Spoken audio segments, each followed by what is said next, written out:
Oh, I'm live. Okay. Look a little decent.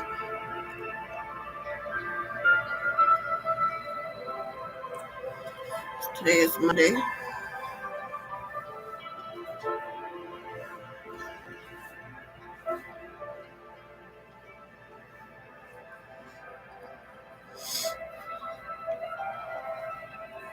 I am doing this for my journaling purposes.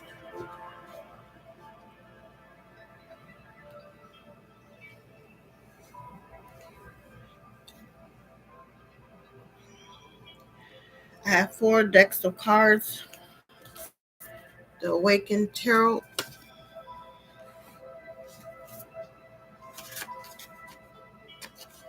I am going to start with that first.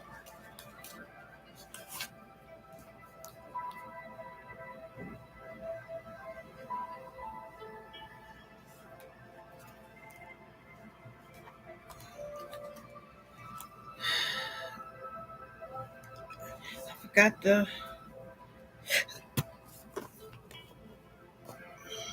All right, I know how I'm going to do it. The Awakened Tarot, Faces of Oshun, I Am Queen, and then the Awakened Oracle.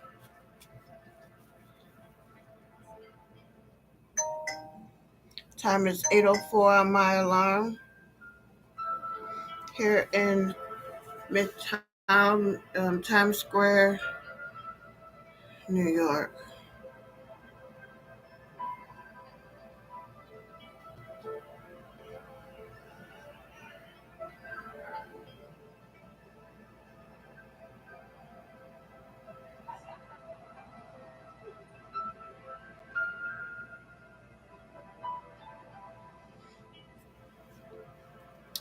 Okay, let's see what energy I am currently in for the record. Devil energy? Your own worst enemy? The devil is usually seen as the ultimate embodiment of evil, but in tarot, he is used more to represent temptation. Traditionally, the devil doesn't have a great deal of power himself. His power lies in his ability to entice human beings into doing things which will ultimately lead to their downfall. Therefore, if we have anything to fear in this card, it is ourself. The card is a reminder of how we are often enslaved by our own weaknesses. The reason we are trapped is because we are no longer in charge of our destiny. For a heavy drinker, it is the bottle that is in charge, while in a compulsive pessimist,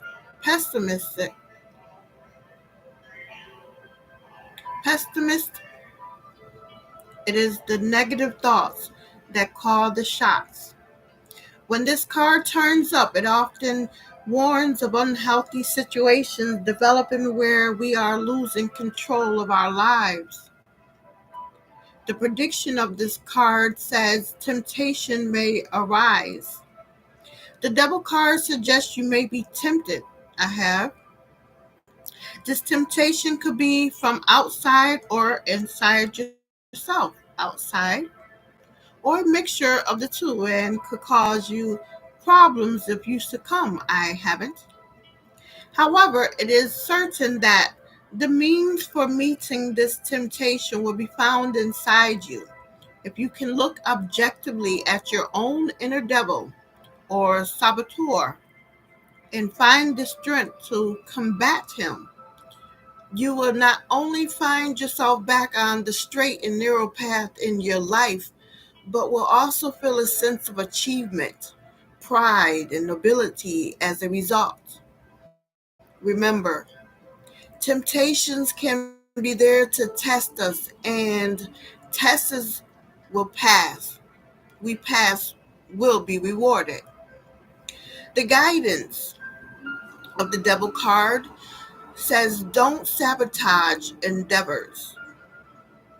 You need to become aware of all the ways in which you are your own worst enemy. Look at any self destructive tendencies you may have inside you.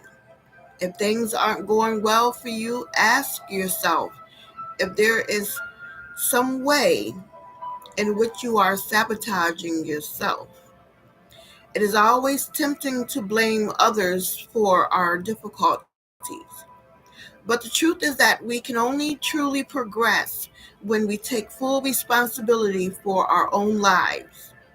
That way, we can always feel a sense of security and inner peace. In the knowledge that we are in full control of our lives and destinies. Ah, the problem: trapped in an unhealthy situation. This card suggests you may have been trapped in an unhealthy situation, and although it may be hard to accept, the situation might actually have been one of your own making. Was there some way in which you were sabotaging yourself? Perhaps you let some self-destructive tendencies get the better of you, making you feel out of control. It may be tempting to blame others for our difficulties, but taking full responsibility for our lives and confronting our own inner devil is often the only way we can move forward with peace and happiness. The devil energy that I am currently in today. Understood.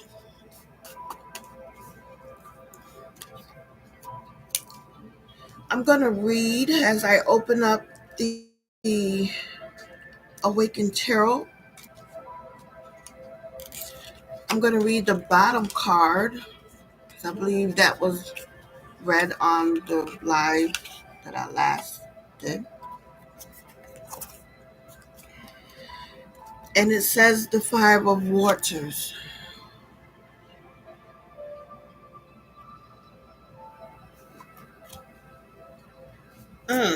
I should have kept this. Let's turn this back on.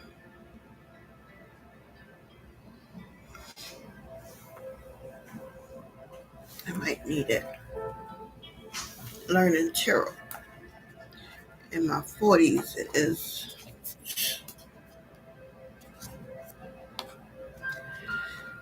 So we're going to go to the water.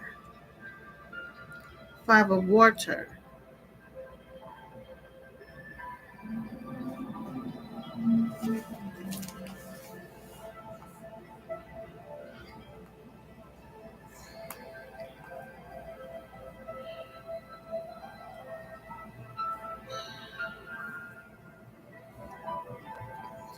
The Five of Water is the Five of Cups. Healing loss. Healed grief will make space for the new. Grieve losses to allow new opportunities, or you've suffered a loss.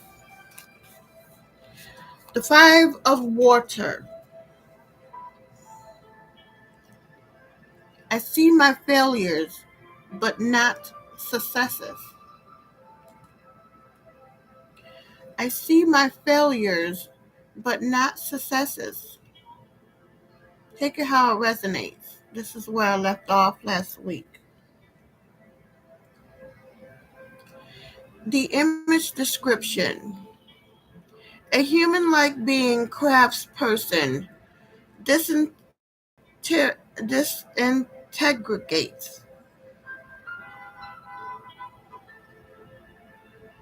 as they focus on a broken cup they are holding, while ignoring the other vessels they created that are flawless.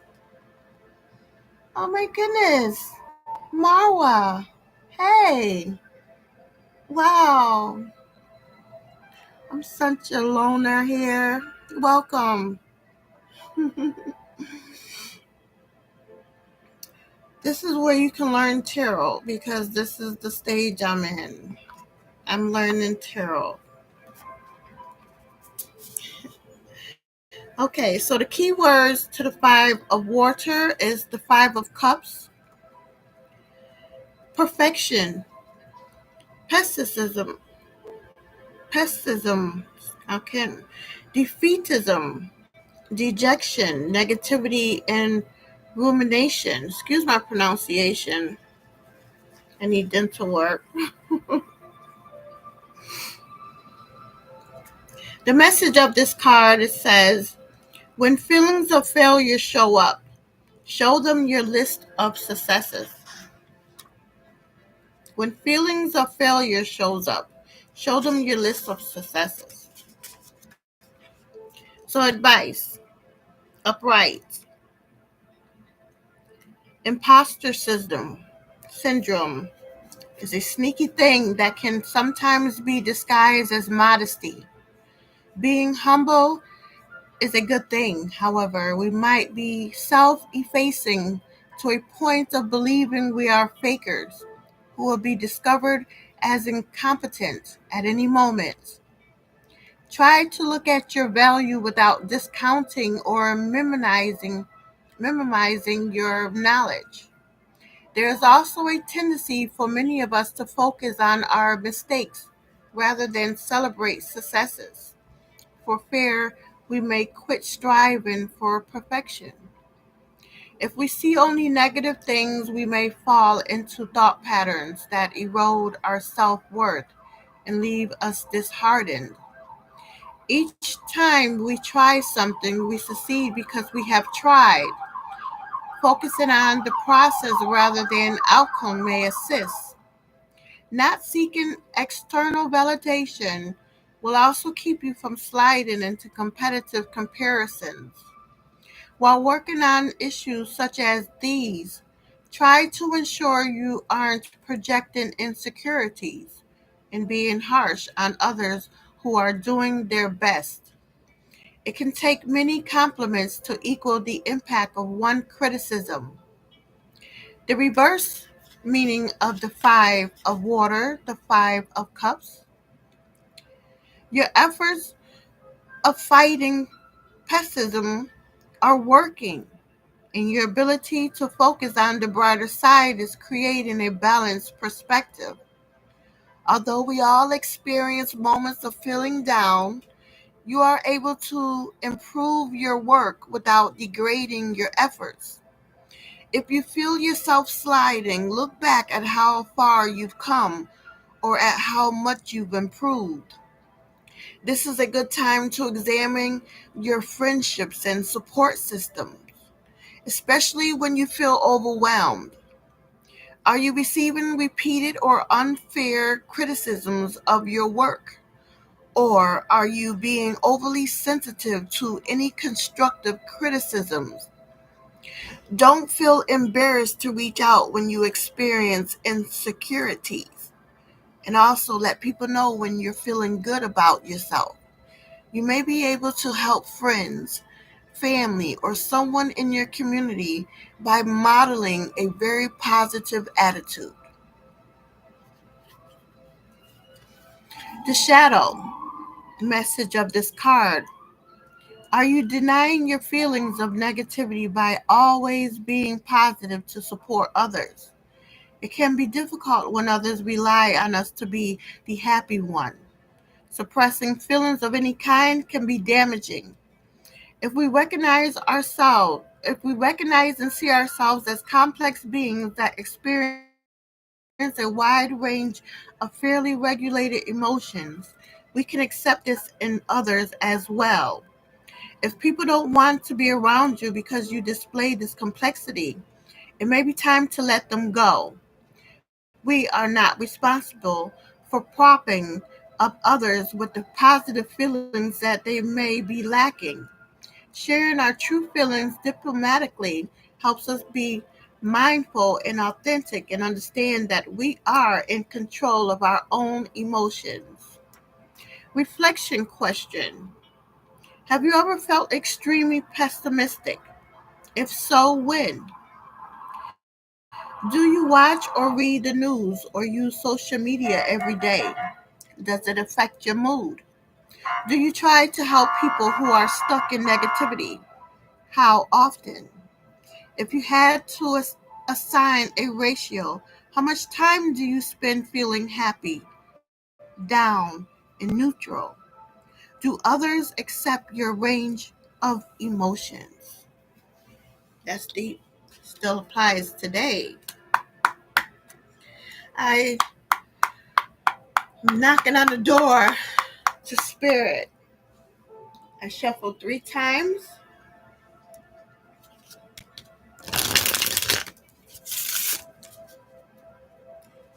Calling my spirit.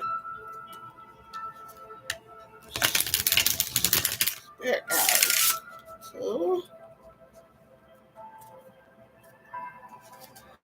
Oh, last time, every time I shuffled, I looked at that card because everything is connected.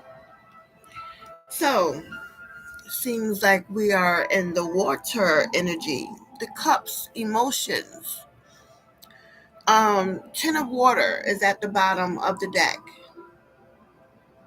This is the awakened tarot.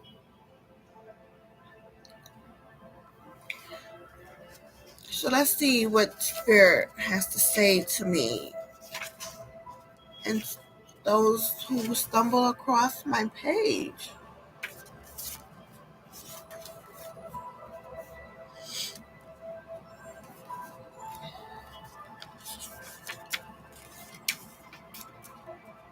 The 10 of water. The 10 of cups.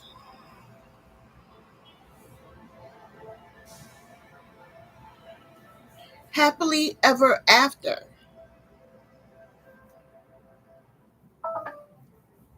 Your cup will runneth over.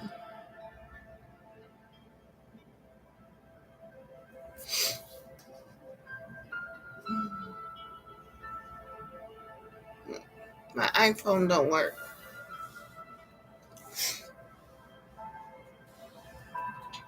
Hold on a second. I know I'm not together. I got a lot going on here. Fighting in my sleep from just getting off work earlier from the weekend shift. Okay.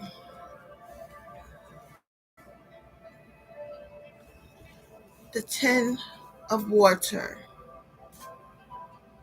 I hold space for water. I hold space for water.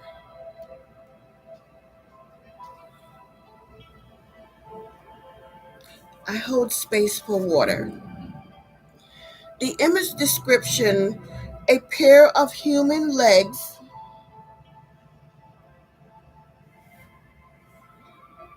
Yeah. A pair of human legs support a large piece of forested land with a river flowing through it. The key words is integration, ultimate happiness, peace, flow, sustain, and serenity. The message of this card, the deepest feeling of joy comes from being at peace, and I am at peace. The advice of this card, thank you for liking and subscribing, Marwa, beautiful name. Advice, upright. Let me just hold one card.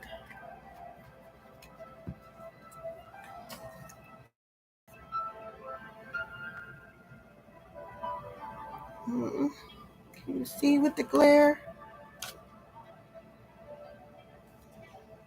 When you feel a sense of inner peace and connection to your extreme external environments, you see where I'm at. You have achieved the ultimate happiness. This is an excellent time for you to enjoy the moment and live joyfully. Consider a vacation sitting in the park, reading a good book, or painting the beautiful landscape that surrounds you. Celebrate your achievement as well as those of others and allow your feelings to show. Confident that your authenticity is seen and appreciated. Daily gratitude for living the life you have is a great way to cultivate peace of mind. Creative endeavors might be your best joy and keep you feeling energized and alive. Consider how you can help keep water in our environment clean and sustainable for all. The reverse meaning of this card, the Ten of Cups, the Ten of Water. Sometimes it's difficult to allow ourselves to feel content for fear that everything will fall apart or that something terrible is just around the corner. The weight of expectations can sometimes be too heavy to support, and our disappointment may manifest more than our well being. You may have found what you thought you needed, only to continue to experience a feeling of emptiness. The grass can appear greener if we don't stop to evaluate our desires. They may be different than those of others, and it requires reflection and honesty to admit or recognize that we have different ideas of what gives us the greatest happiness. Try to separate yourself from the opinions of others who claim to know what is best for your joy. While you should all accept a diversity of opinions, ultimately we need to please ourselves so we are kind to others. The shadow. The shadow of control and fears of vulnerability may be looming if you feel that emotions are unnecessary or you are afraid that when they are expressed, they are dysregulated and drive others away. While emotions can be uncomfortable, mutable, and illogical, a balance of feelings and thoughts offer most people a balanced outlook or regulated expression. Life is a complex spectrum of feelings and perceptions that we must all learn to reconcile without external validation. No one needs to engage in toxic joy or be performative. Instead, allowing ourselves to be happy or sad at times is authentic. The reflection of this card, the reflection questions, is describe your greatest joy in life and your greatest disappointments, my children, and losing them. Have you ever idealized an outcome only to find it did not bring you the expected happiness? Yeah, the court proceedings. Name several small things in your daily routine that make you feel content. Reading,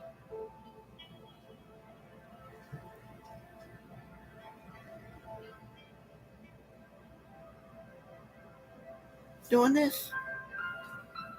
Name a hobby. This is the hobby. This is the activity that brings you immense gratification. List 10 things you are grateful for in this moment. Hmm. I am very grateful for Marva. Wow, Spirit. Thank you for sending Marva my way. I'm thankful to be home from work. That's two. I'm always thankful for my children. I'm thankful for myself, allowing myself to grieve and process everything on a daily basis. I'm grateful for where I'm at.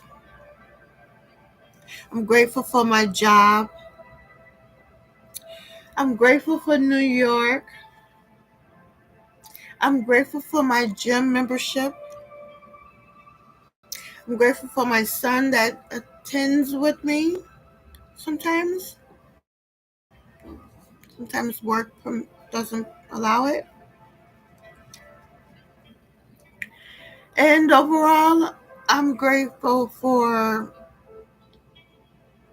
life. I have to be grateful. So, let me meditate on these cards.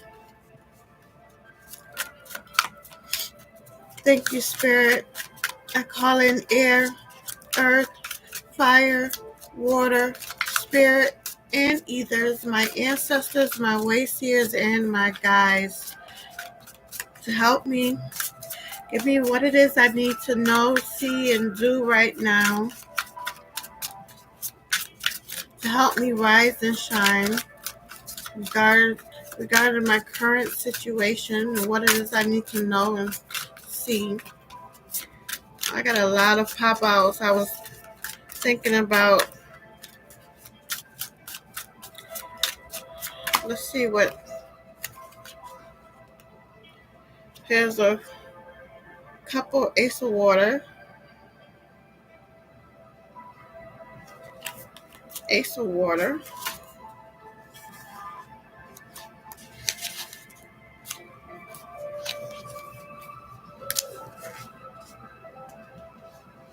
I am beginning a journey to understand emotions.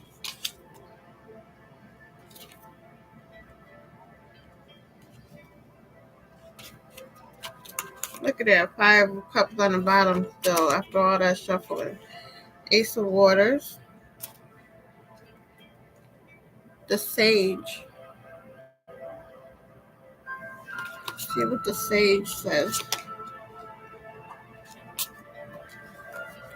Where would the sage be?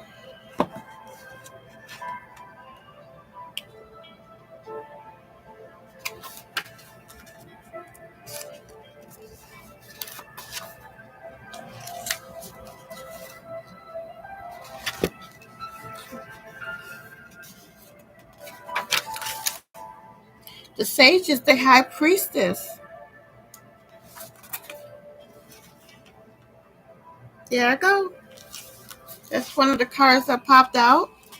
I hold the secret to universal love, and if you find the key, you may join me in an eternal dance of joy. I like that.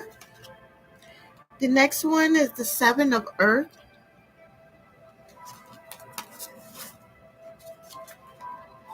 The 7 of earth.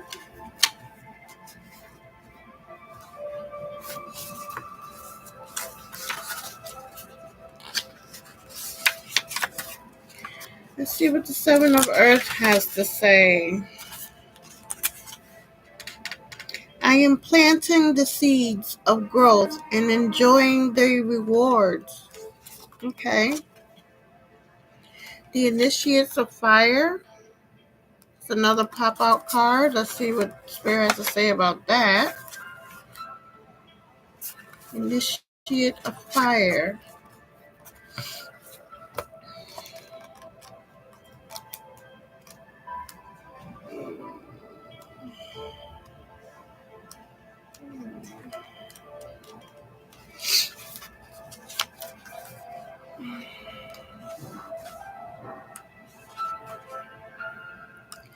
And that might take some time to look up.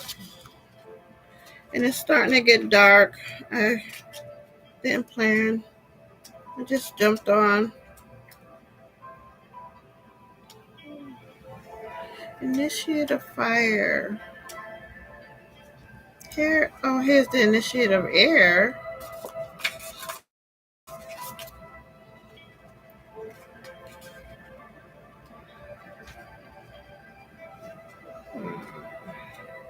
Element of fire.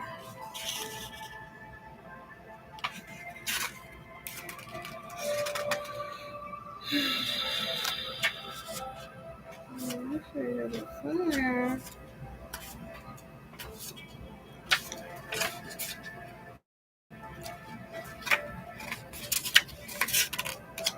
I got it.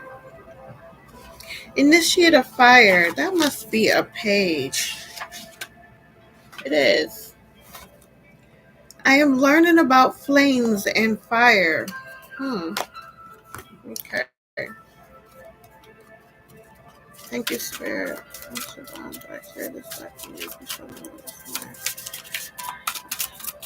Awaken tarot message you have for me today, please, in regards to my current situation, please, and what it is you wish for me to know and see and read, do right now to help me rise and shine. For today is Monday, July 21st, the world energy. We're going to get to that. So 21 shuffles I'm going to shuffle for my message for today in regards to my current situation and what it is I need to know right now to help me rise and shine. Please and thank you. Amen and Ashe. Let me read the bottom card. Epiphany. Card 16. That's the Tower. A wake-up call. I can dig it. I could dig a tower. I'm so used to them. Goodness. I gotta learn this book. Okay, I'm coming.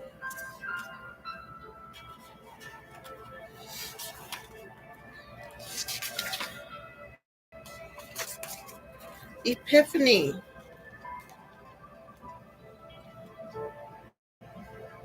I'm going to turn on the light. It's starting to get dark. The Tower.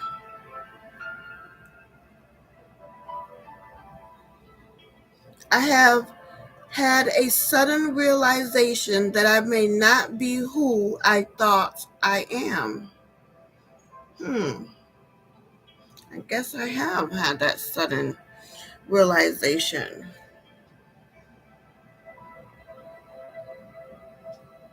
The image description.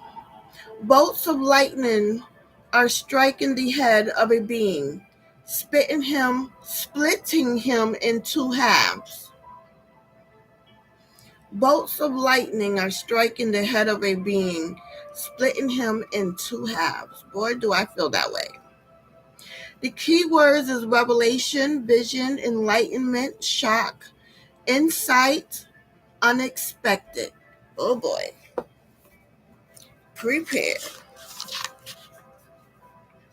Tarot has helped me. I'm telling you, I can take anything. Fuck it, I'll show some emotions or whatever, but that's human part of me. But what's the key word? Keep on moving.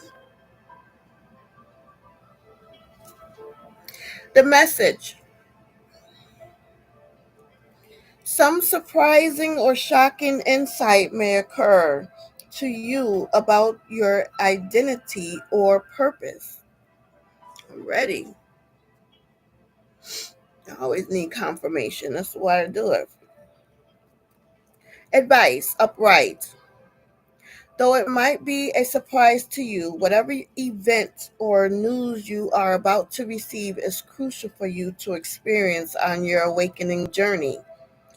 An identity crisis may occur and feel uncomfortable, even dramatic and upsetting. But remember, you are not your job or who you date or where you live. You are defined by your ethics, actions, and values. You have a core personality with likes and dislikes and may have simply chosen to see things differently after gaining a new understanding of a situation. Proceed by trusting you will recover from what may feel like a setback. Use your newfound wisdom to ensure a healthy and independent identity. Reversed.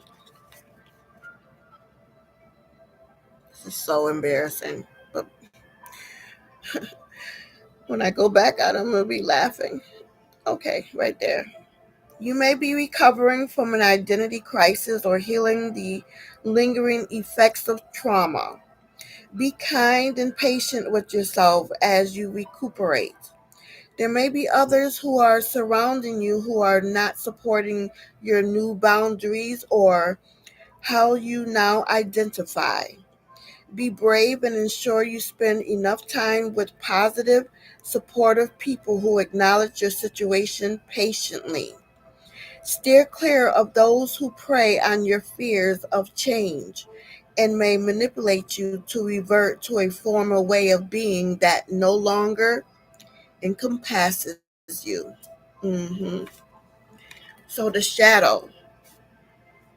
You may be in a perpetual crisis if you are afraid of change or catastrophe, catastrophe, catastrophize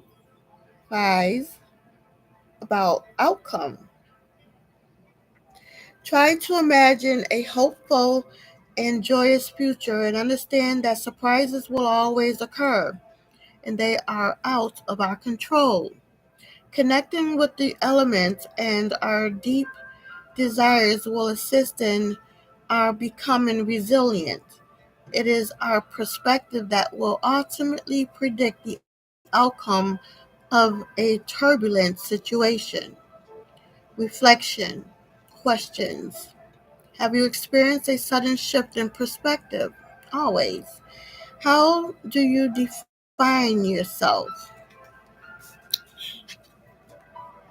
What surprising things have occurred in the past that have left you unsettled? Past. How do you feel about changes in general? Maybe I do need to state some of these questions, these answers for my records. How do you feel about changes in general?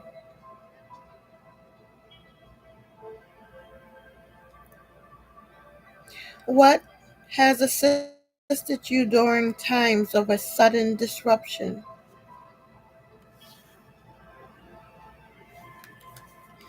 I'm going to turn on my light.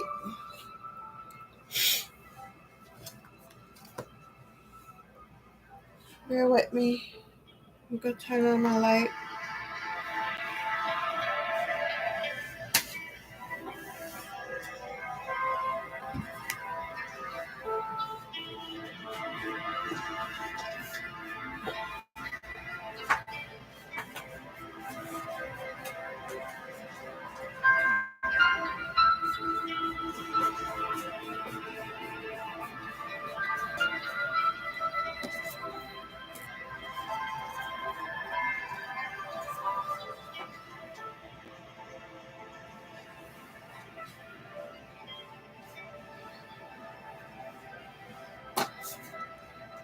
"21 shuffles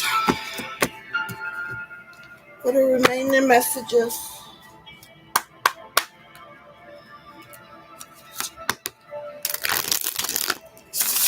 One. So, contemplation. Two. Nine of water. Hold on, I want to look up. I don't know what it is. I could be all day. Let me keep going. Nine of water. I'm going to look up the nine of water since we've been on the waters. Nine of cups. Trying to think. It's been a while. If you don't use it, you lose it. I express my happiness freely, it says. This is a great book. I don't forgot my count. I think that was two. Anybody's following me? Am I on three? Ace of fire, that's a yes.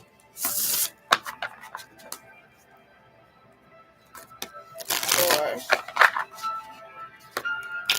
5, 6, 7,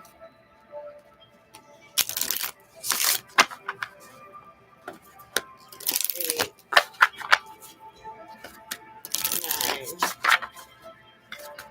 9, 10, 11, 12, 13, 14, 15, 16, 17, 18, 19, 20. Last shuffle. 21. What's at the bottom card? Two of fire. Remember what it said earlier? Something about the fire that I'm learning to step in or something.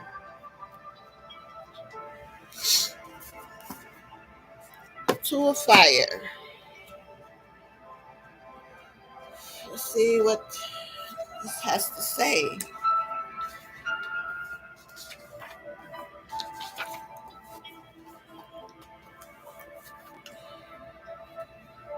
I'm going to hold up just one card.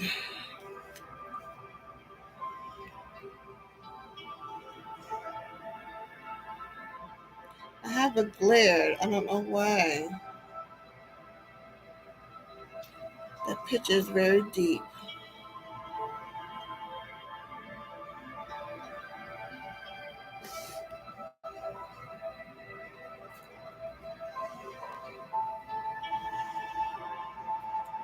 I have the fire to attain my goals. I have the fire to attain my goals. Take it how it resonates. I hope you agree that you have the fire to attain your goals.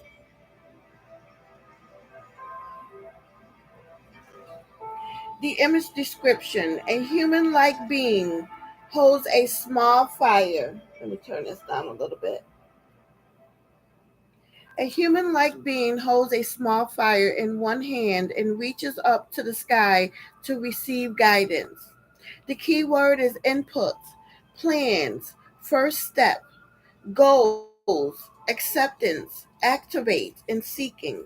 The message is: decide where you are going to put your enthusiasm. Decide where you are going to put your enthusiasm. I do need to tomorrow. Every time I get paid, I gotta decide where I'm going to put my enthusiasm. The advice upright.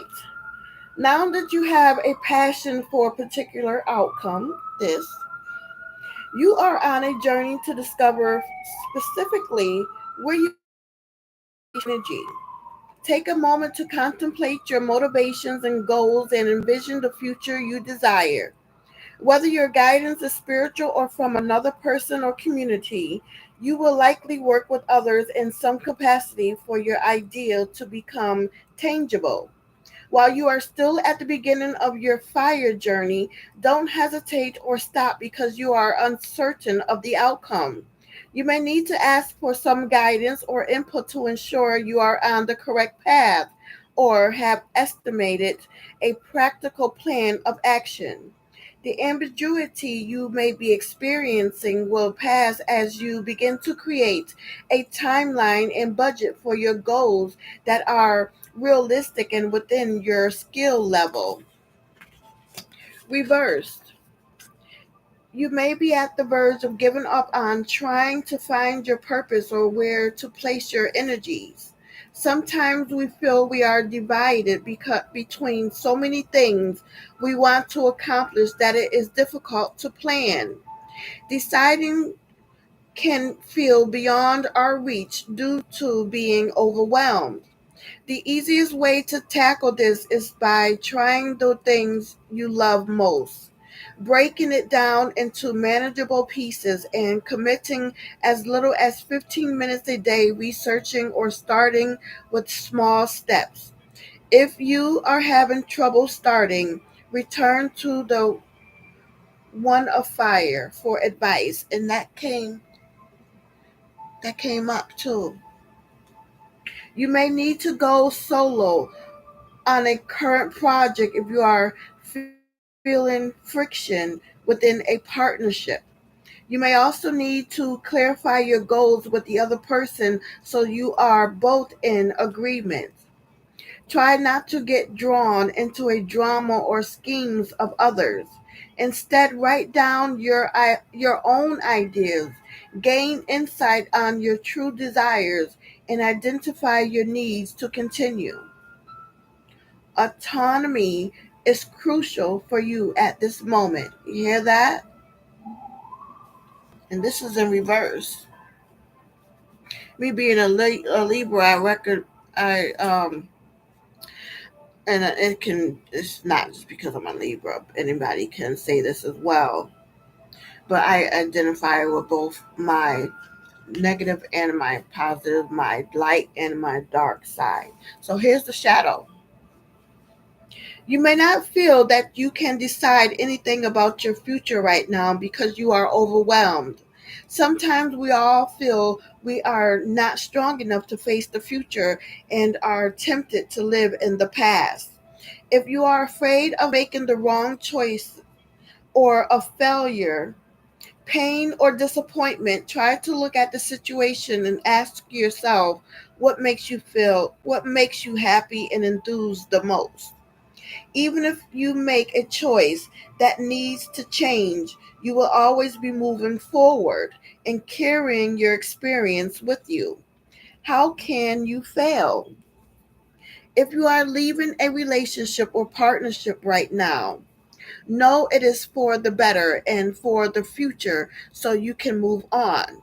Take a risk and do the thing that excites and even frightens you a little, even if it requires life changes, training, or financial backing. You are ready to plan, so don't delay. I sure am. The reflection questions. Has there been a specific point in time when you've wanted to start a business or relationship yet panicked because of fear of commitment? No. Describe something that didn't end well in your past that may be preventing you from trying something new. The fuck out of here. Shit.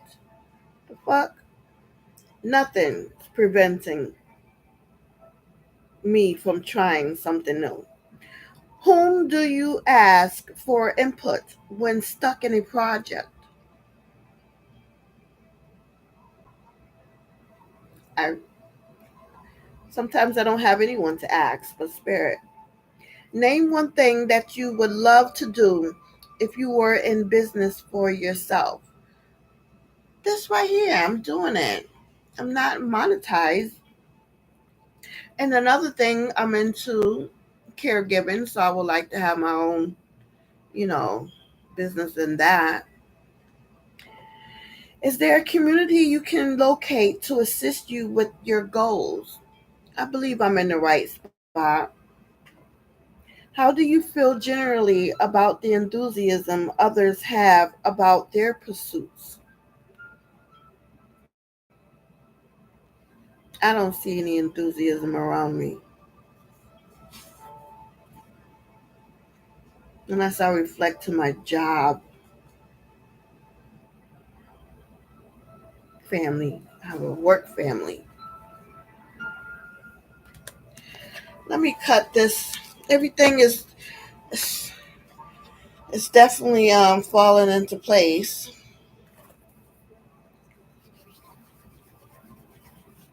I cut this deck to me. If I was doing it for somebody else, I'll be cutting it to you. But this reading is for me, but take it how it resonates for you.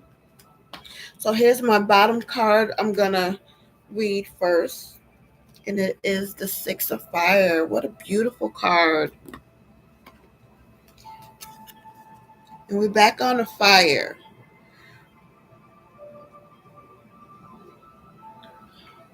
So water is emotions, air is intellect, fire is passion, and earth, I can't remember, but yeah. I went from water to fire. Six of fire. The Six of Wands. That's victory. Let me make sure. There's so many ways to interpret tarot because and people are developing their own book. Like I want my own. I'll get there. I celebrate the individual and team effort. I celebrate the individual and team effort. The image description: a fire ant headed being, is wearing a gymnast leotard and holds a bouquet of flowers. The key words is victory, like I said, triumph, accomplishment, recognition, champion, and success. The message is you will succeed. The advice is the advice upright says you are on the verge of victory. Thank you, Spirit. Or have already reached a milestone as a result of persistence. Whether you are working alone or in a team, the directed efforts of others are contributing to your achievements. Consult your close allies for advice if you are attempting something that requires a team. Team sports or group activities are advised to help you build confidence. Accept with grace any well deserved praise or recognition coming your way. Training and continued focus are recommended if you are on the verge of walking away from your current endeavors. Someone close to you may need a little encouragement to overcome current challenges, especially younger people who may not have developed self confidence. Your positive example is having a greater influence than you realize. I know. Thank you, Spirit, for that. In reverse, though you may not have achieved the victory you envisioned, you still have the opportunity to regroup and proceed. It may be that there are not enough people supporting your quest exactly, or others are unable to contribute the necessary drive to pull the team across a finish line exactly. Regardless, you can still celebrate your efforts. Exactly.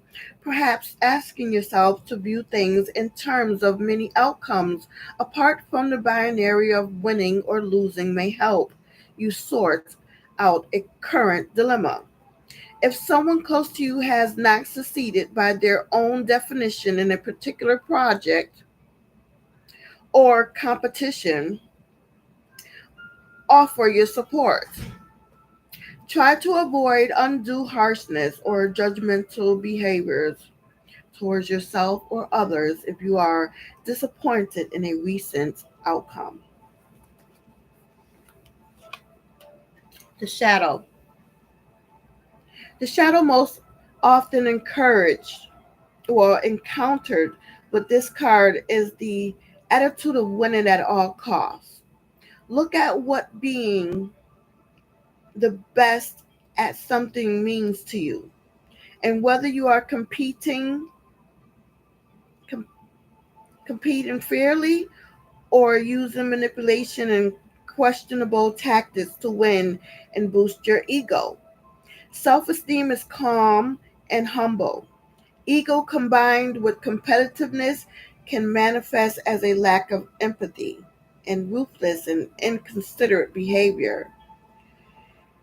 Here are here dang on hierarchical thinking dictates that there need to be winners and losers. Whereas seeing life as a circle may help us recognize differences in ability without this harmful binary. Feeling secure is the best way to develop healthy views of yourself and others. So, the reflection questions: how do you feel about achieving a personal best at something? Have you been proud of or recall one particular team victory? How do you define winning and losing? Do you equate your worth or value with winning? If so, how does this manifest? Do you see a difference between feeling proud of yourself and external acknowledgement of accomplishments? So, my top card, which is today's card, because I've shuffled, I've cut, I read the bottom card, I turned over this card here. You see it before I see it. It is my card of the day.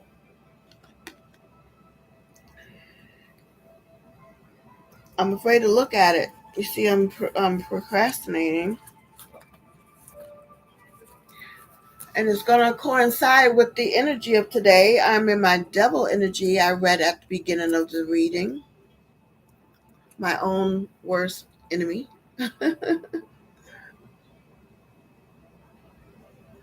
And so the energy of today is the world.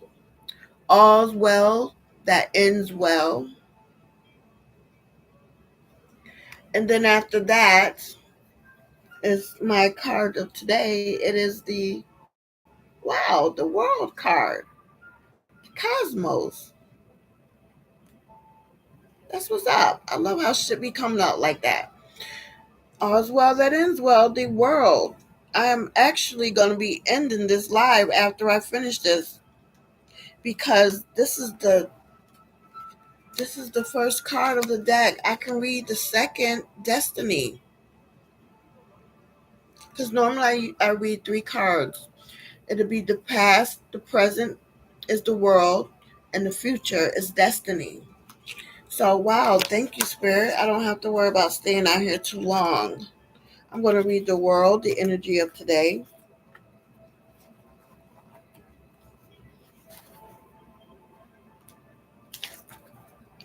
Hold on, I'm really messing up my book by spreading it like this, but it's all right. All right, let's see what it has to say. The cosmos.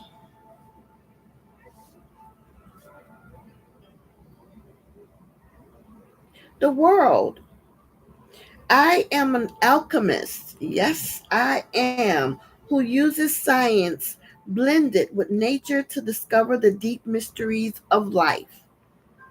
I am an alchemist who uses science blended with nature to discover the deep mysteries of life.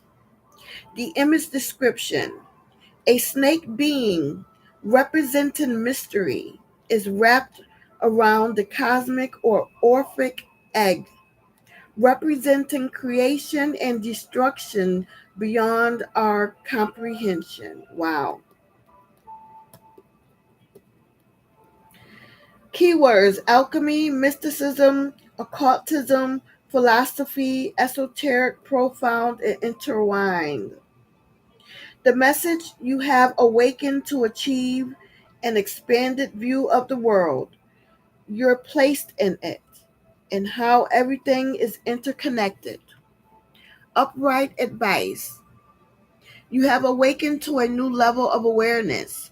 To fully comprehend your journey, confirmation, you may need to reflect with your journal entries or review the many steps you have taken and your accomplishments to this point. Your actions, in particular, have led you to a place of understanding the limits of your knowledge as well as the wisdom you have achieved.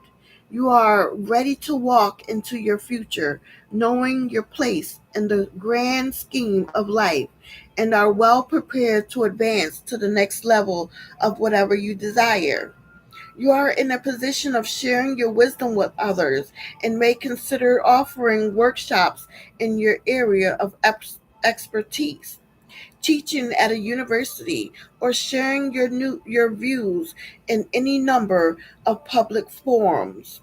Enjoy the mysticism you are drawn to and celebrate your place in the great mystery of being. Hmm. Reverse. Not everyone will share your beliefs or ideals about the universe at the moment. Try not to become dogmatic about your perspective. The world is filled with a multitude of contrasting or opposing points of view, and it is entirely likely that each one holds some cosmic truth. Be kind to yourself and patient if you feel you haven't achieved the state of understanding you expect at this point in your life. If you are surrounded by those who do not want to discuss or share your craving for spiritual awareness, find an online or physical community with whom you can discuss your ideas. Sometimes the more we know, the less knowledgeable we feel. Rest if you are feeling overwhelmed and come back with a fresh perspective on your achievements and wisdom. You may be stuck. Oh, the shadow. You may be stuck in a space of ungrounded spirituality and find it challenging to live the day to day mundane physical reality of being. Remember, we are all spirits having a physical experience. Try not to isolate yourself and ruminate. Instead, find like minded community with whom you can share your metaphysical experiences to keep you grounded. That is such a must have. Reflection question. Do you believe in a universal truth? Yes. What does existentialism, exist, exist, entiralism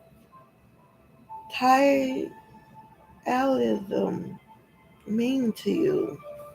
All right, leave that up to my study. I'll go back to that, but I had a problem with that word. Where has your mystical interest led you? How do you view opposing spiritual ideals? Where does your mystical interest lead you? Caught, baby. Hidden. How do you view opposing spiritual ideals? Just levels. There's many levels to this. Where do you seek information about metaphysical topics? I am divinely guided to what I need to do. I Many are called, few are chosen.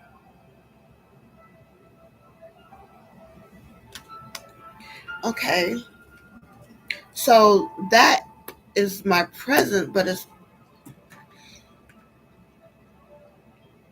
it's also relating to my past.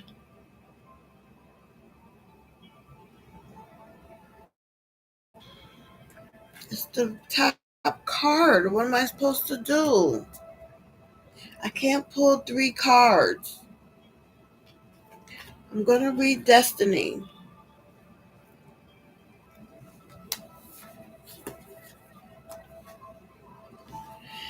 Destiny is the 10th card.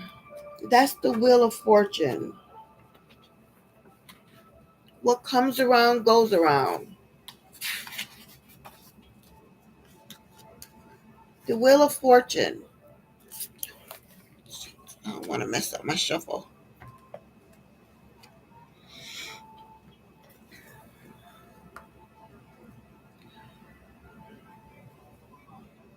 I am knitting and weaving the web of fate.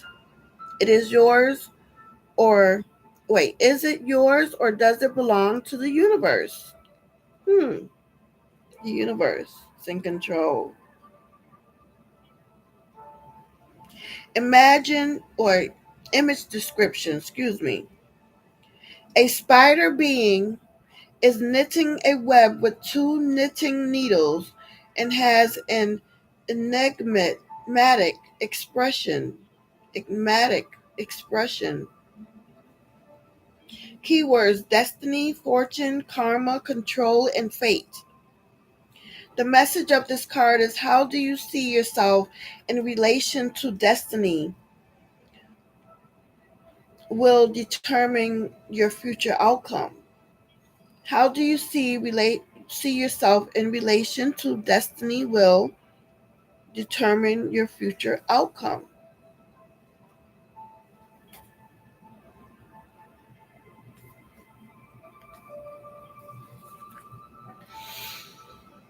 Hmm.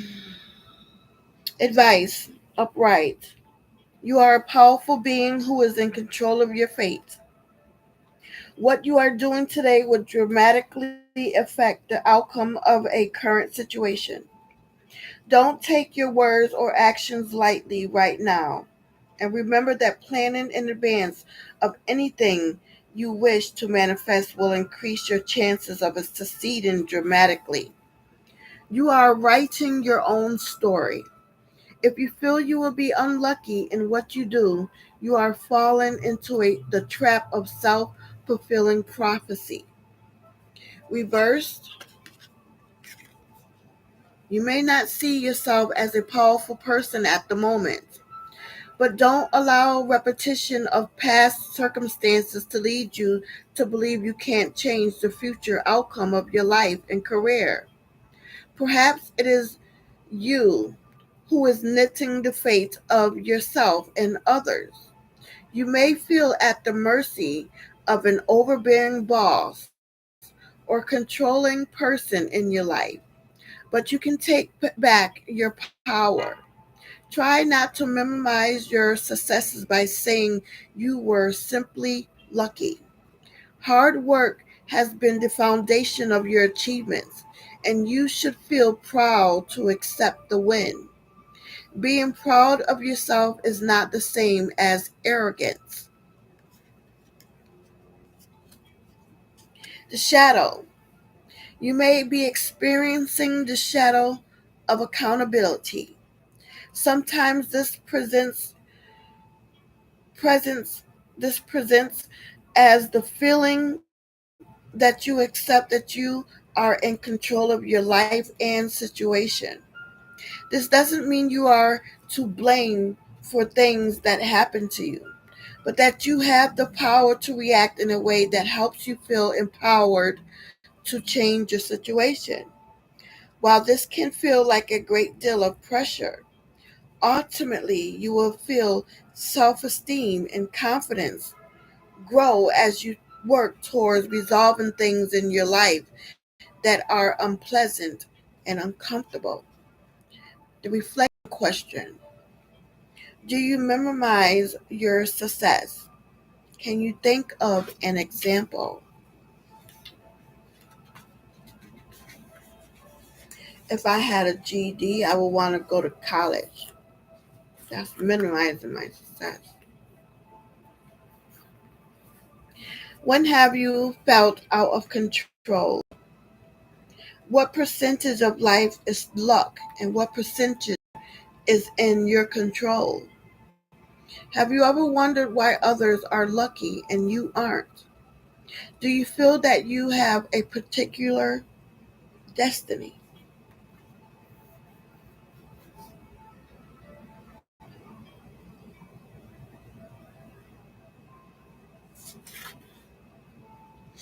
Hmm. I love this deck.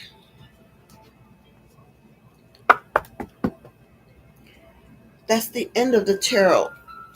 And it's not the end of my life. I still have three other decks to go to. So remember, the Six of Fire is at the end. I will read that again tomorrow on the next rising. and the cosmos is at the beginning. That's what's up.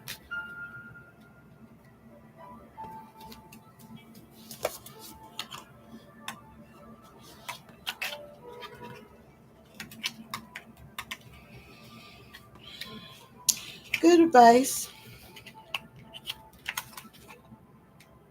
The Tower, and then the Wheel of Fortune. Something's coming. Let's see.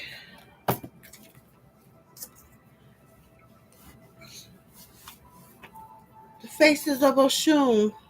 See what goddess is going to show up for me today. I'm going to read the bottom. Goddess Oshun 11, the Justice Energy. Oshun manifesting birth, manifestation, intention, and abundance.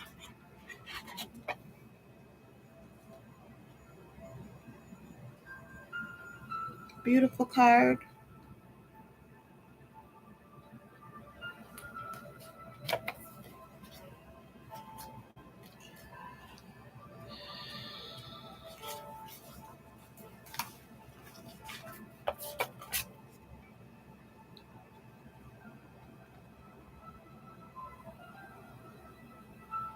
I manifest with grace and ease. I manifest with grace and ease. I manifest with grace and ease. The initiation of honey. Yes, congrats. You've pulled Oshun manifesting birth. This is a powerful sign that you're in a prime position to turn your dreams into reality. It is law that thoughts become things, and she's here to remind you that you co-create your world through intention and action.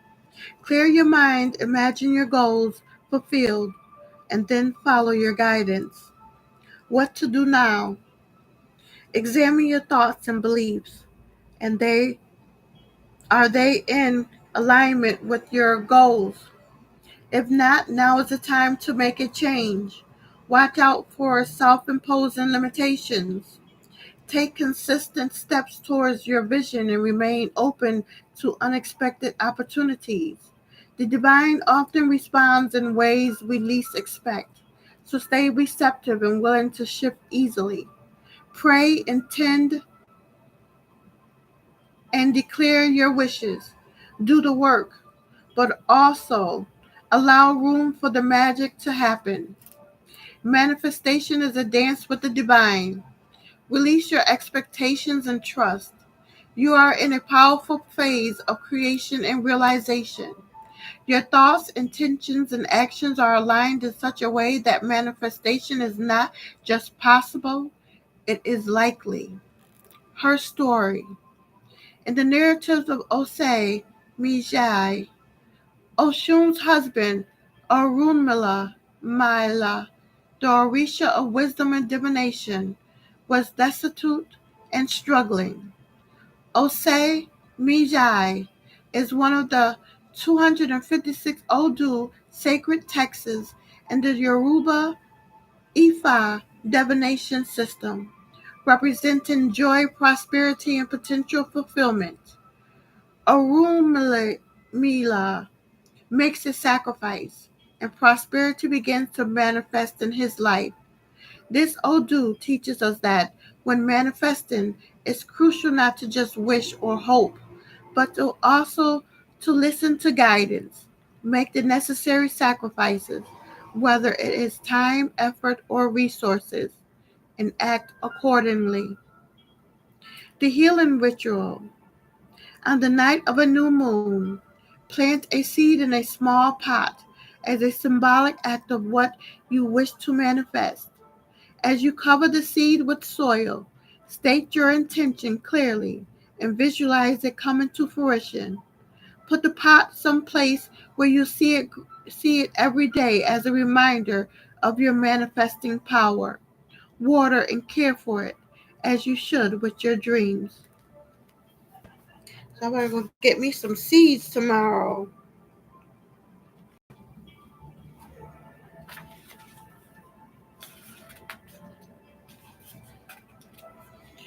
Oh my goodness, I have more to read. Let me see.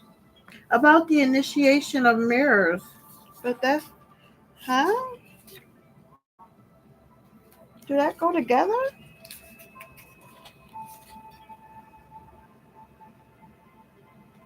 No. Okay, so let me shuffle 3 times so I can find my card for today.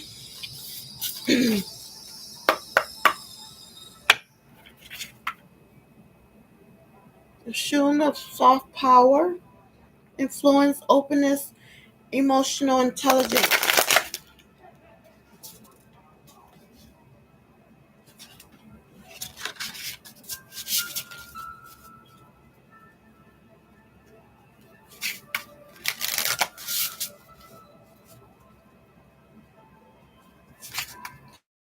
3, Oshun of dance. 12. I was just on 11. Happiness, bliss, and gratitude.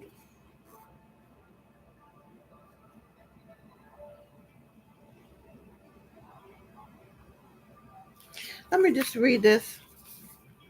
About the initiation of mirrors. The initiation of mirrors, 5 cards, aligns with our personal power, confidence, and self worth, urging reflection on our sense of purpose, ambition, and the driving force behind our actions and decisions. This suit aligns with the solar plexus chakra. Oshun embodies many characteristics that resonates with the solar plexus chakra, located around the navel and associated with personal power and self-esteem. Oshun is usually shown holding a mirror, which symbolizes self-reflection, self-awareness, and seeking personal clarity. Just as the solar plexus chakra is the center of personal power and identity, Oshun's mirror reflects knowing yourself deeply and authentically. The mirror is a powerful symbol that urges us to find our true selves. A balanced solar plexus chakra empowers you to see yourself clearly and accept your strengths and weaknesses and to act with confidence and intention. So number 12, the Oshun of dance, happiness, bliss, gratitude. I embrace the joy that fills my life and share it freely.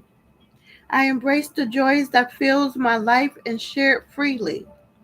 I embrace the joys that fills my life and share it freely. The initiation of mirrors. Are you feeling stuck or uninspired? This is your cue to shake things up and wake up your spirit. This goddess embodies the dance of life itself, full of highs, lows, twists, and turns. The effervescence Oshun of the dance swivels her hips into the reading to bathe your life in bliss, glee, and radiant joy. What to do now? Shake what your mama gave you. Woo-hoo! Don't get me started. Shake the cobwebs off your life. Release control and be intentional about adding joyful activities to your daily routine. Acts of joy can raise your vibration, spark creativity and inspiration, and free you from being stuck and bored. When you honor your need for expression and happiness, you allow the divine to work her magic in other areas. Share this joy and it returns to you tenfold. If you find yourself in a persistent funk or struggling with happiness, start small. Find the little things that spark your heart. A daily freestyle dance minute, a laugh with a friend, or solo moments with your favorite diversion. Make a list of activities that bring you joy and commit to doing at least one each day. Set aside time for movement, whether it's dancing, walking, or yoga to help shift your energy, vibe, and mindset. Embracing joy is not just a luxury, it's transformative act of self-love that can change your entire life. So her story, Oshun Abu Anya, is one of the Caminos, paths or manifestations of Oshun and Aruba's diasporic branches. Each Camino represents a different aspect or episode in Oshun's life. Abu Anya is associated with dance and the rhythms of the drum. Dancing is one of the ways Oshun brings joy, heals, and communicates with her devotees. The healing ritual. Turn on some uplifting music. Stand on a table if you can and dance. Focus on a specific question or intention while you move, using dance as moving meditation. When you're done, offer gratitude to the goddess. Okay, so let me meditate on these cards. Thank you, Oshun. I'm Siobhan. I clear this deck for me. Oshun, please tell me what is my Oshun's message you have for me today, please. In regards to my current situation, please. I usually and what it is you wish for me to know and see right now, please. Help me rise and shine. For today is Monday, July 21st. 21 shuffles for my Oshun's. My faces of Oshun's message you have for me today, please. Thank you. Amen. Ashe. So at the bottom is number 7, Oshun's honey pot. Sacred pleasure, sensuality, and self-love. I'm going to come back to that. My pop-outs are number 38, Oshun of secrets, mystery, hidden knowledge, and wisdom. I'm not going to read them.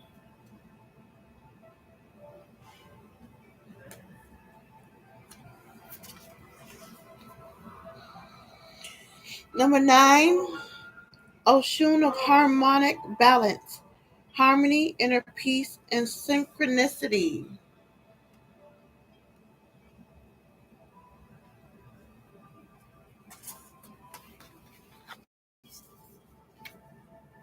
Number 20, Oshun of the drought, fear, insecurity, and scarcity.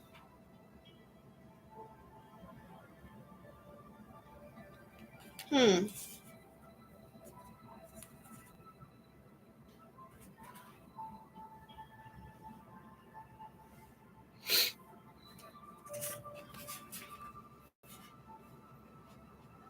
I got to read those. 38.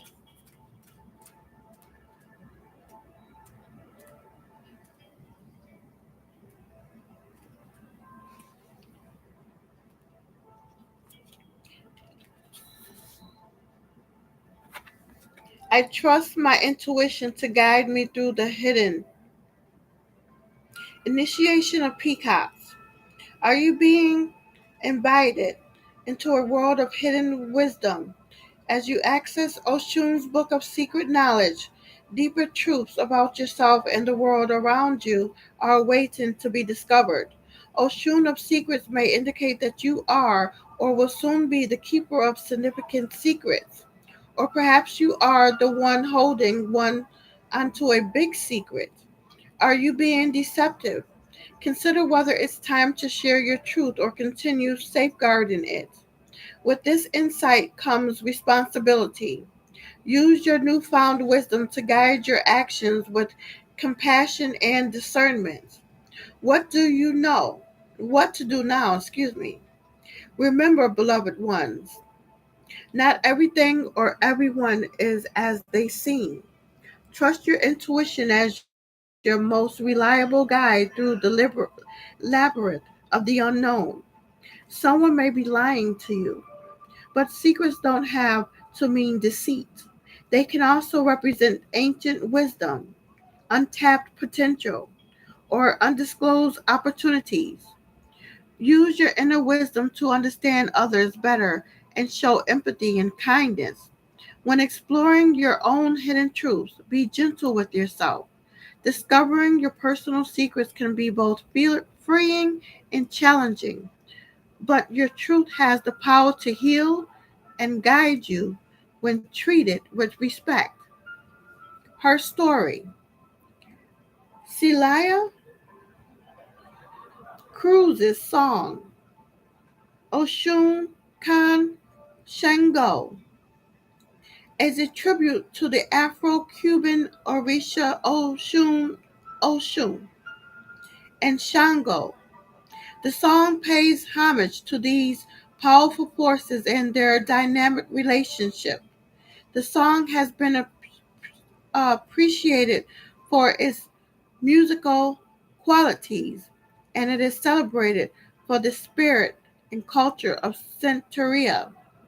Cecilia Cruz's mysterious exclamation, Azucar, may reference Cuban sugar plantations and ties to slavery. The healing ritual: place an indigo candle at the center of your sacred space to represent the third eye chakra. Surround it with crystals like amethyst or clear quartz that help with intuition and spiritual elevation. Light the candle and meditate, focusing on the third eye. Envision it opening like a thousand petaled lotus, drawn in divine light and wisdom.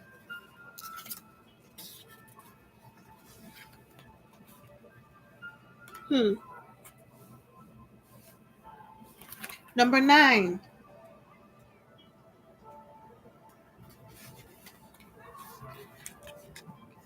Oshun of balance, of harmonic balance, inner, harmony, inner peace, and synchronicity. I move in harmony with the divine, embracing peace and balance. I move in harmony with the divine, embracing peace and balance. I move in harmony with the divine, embracing peace and balance. The initiation of honey. Please take a seat. No wonder you feel awe. You are. You need to restore your equilibrium, whether it's being whether it's between work and play, giving and receiving, or your emotional and rational self. You are a bit off kilter. Oshun of harmonic balance appears when there's a need for restoration and alignment in your life. She invites you to take a step back and assess where the imbalance lies. Are you giving more than you're receiving? Or maybe the other way around? Are your mind and heart at odds with each other? This goddess encourages you to find your center by understanding that balance is not about choosing one over the other, but about integrating them. What to do now? Focus on actions that restore harmony. If you've been all work and no play, schedule some downtime. If you've been emotionally driven, take time to rationally evaluate your choices. Meditate, journal, or speak with someone who can offer perspective. As you make these adjustments, your life will naturally fall back into balance. Her story: Oshun, Oshun, Osun, Sun Osagbo. Sacred Grove in Nigeria houses 40 shrines, 2 palaces, and many sculptures and artworks.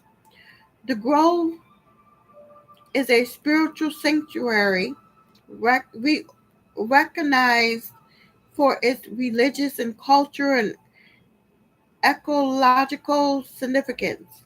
ecological significance. It can inscribe as it was inscribed on UNESCO's World Heritage List in 2005 as a protected site for future generations. So the healing ritual: draw two columns on a piece of paper, one for areas in your life where you expend energy, such as through work or caregiving, and another for areas where you receive energy, perhaps from rest or hobbies. Note any imbalances. Then set one intention for restoring balance in each area and place the folded paper beneath the candle. Envision a golden light flowing through you, aligning and balancing each aspect of your life.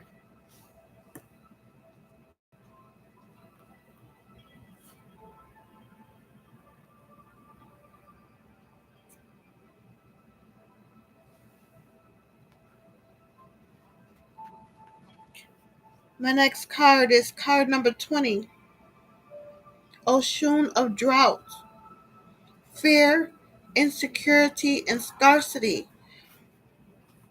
Now, the number 9 is the Hermit. 38, 8, 11 is Justice, the Hermit. 20 is Judgment. When it comes to tarot, so number 20, which was yesterday's, um, the 20th day. Oshun of Drought, Fear, Insecurity, and Scarcity. I choose to embody abundance. I choose to embody abundance. I choose to embody abundance. Initiation of shadows. Lack and scarcity are kicking your behind right now. Take a breath. When you pull Oshun of the drought, it means you're feeling drained or empty, and it's a sign to look inward and take steps to refill your energy and confidence. Confront these shadows head on. What to do now?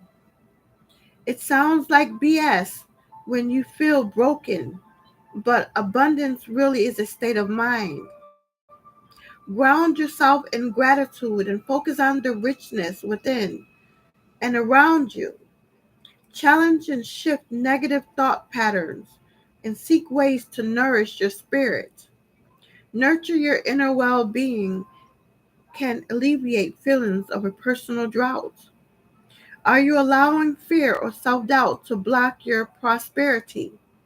Just as nature's droughts are followed by rains, this phase too shall pass. Be open to opportunities and recognize that abundance often arrives when you release the scarcity mindset. Be grateful, focus on what matters, and make conscious choices that will lead you back to the flow of abundance. Her story: Oshun Abu Koli is one of the many caminos or paths, manifestations of the Orisha Oshun and the Aruba pantheon. Each camino represents a different aspect or narrative of the Orisha. Abu Koli represents a more somber and reflective side of the goddess, in contrast to the usual joyful and lively depictions. Abu Koli is often described as a vulture, an aspect of Oshun that represents transformation and evolution. The healing ritual: create a bowl of abundance by taking a small bowl and filling it with symbols of things for which you are grateful or you wish to manifest. This can be written notes, small objects, or even spices and herbs. Place this bowl in a place where you will see it daily as a reminder. That makes me think of my little bag of inspirational messages that I used to draw for myself every day. That's in storage. I can make some new ones, but I have to get some paper. So we're here at the end of my meditation shuffle. Oshun's Honey Pot. Card number 7 I'm going to read because I still haven't even shuffled 21 times. I'm very extreme, very extra, but I do it with grace.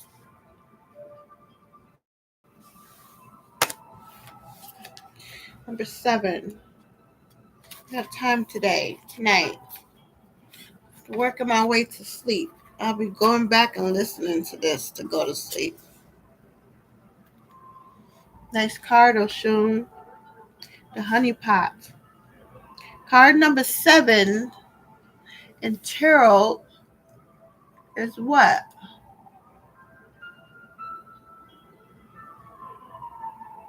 Let me see. 6 is the Lovers. 7. 7 is what? What is the 7th card in tarot?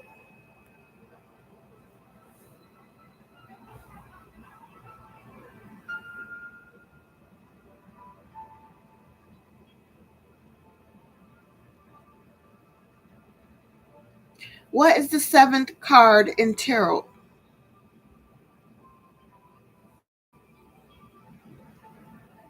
The Chariot. Wow. How could I forget that? Going forward, harnessing the fighting spirit. I honor the sacredness of pleasure and joy as they nourish my soul.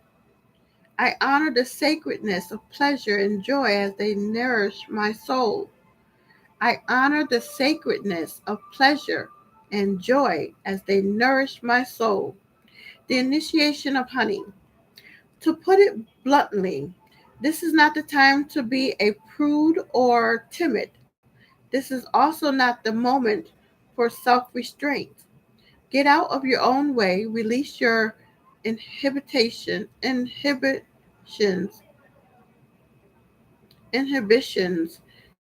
and let go of outdated beliefs that no longer serves you.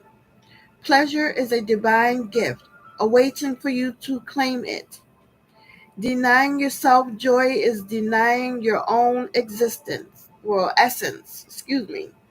Stand confidently in your power and allow pleasure to light your path. What to do now? Step boldly into pleasure. Pleasure is a sacred inheritance. Indulge in joy. Explore your senses and cultivate a lifestyle of happiness and fulfillment. Here's where to be wary. This is not about mindless or excessive indulgence. It's about recognizing the sacredness of pleasure and embracing it as a form of spiritual nourishment.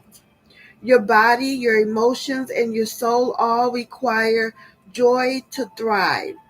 And Oshun's honeypot calls on you to honor that essential part of your being. Her story. Oshun wears a calabash of honey around her waist, symbolizing life's sweetness and the joys of love, sensuality, and pleasure. Honey in Yoruba belief represents attraction, beauty, and sensual magnetism. Honey's stickiness signifies the complexities of pleasure. Pleasure can feel good or it can bind and entangle. The healing ritual. Prepare an Oshun sacred pleasure bath, including aromatic, aromat, ar- aromatic oils with a generous drizzle of honey.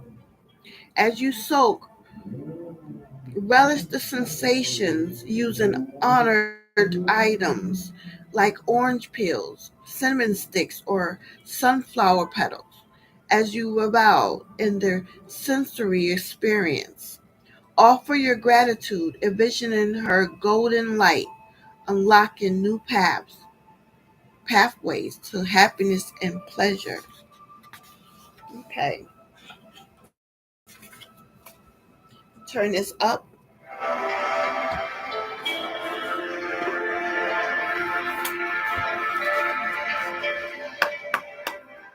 You know it, 21 shuffles.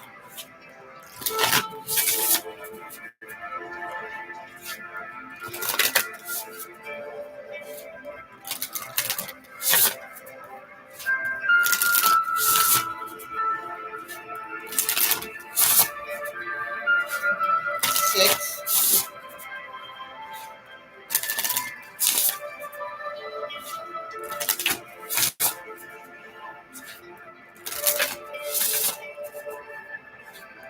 10,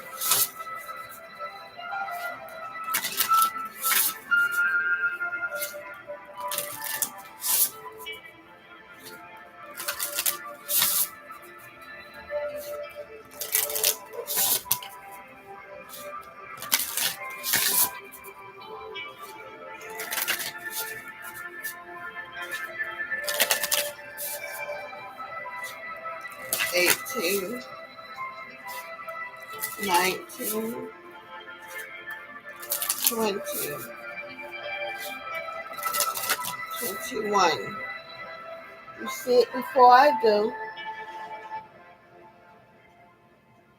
You see it before I do.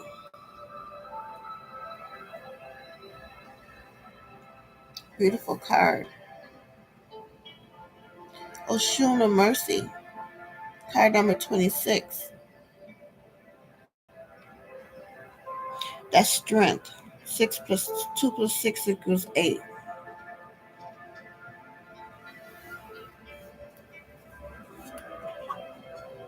Compassion, forgiveness, empathy.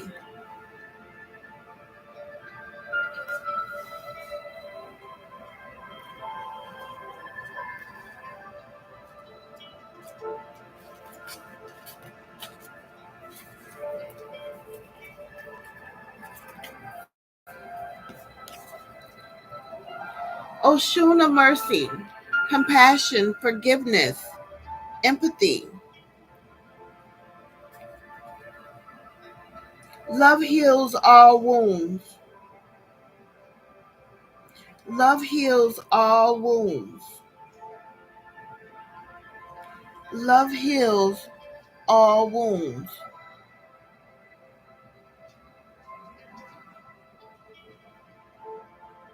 Initiation of rivers. Have mercy. Forgiveness is your greatest tool. By forgiving others and, most importantly, yourself, you liberate your spirit from the chains of resentment and judgment.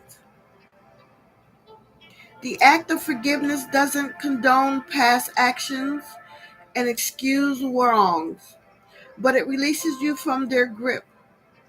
It's an act of self-empowerment, enabling you to reclaim your peace and serenity. Forgiveness holds the key to unburdening your soul and fostering deeper connections in your relationships. What to do now? Let mercy be your guiding light. This compassionate goddess invites you to embrace and approach your loved ones with an open heart and to be gentle with yourself. Woo!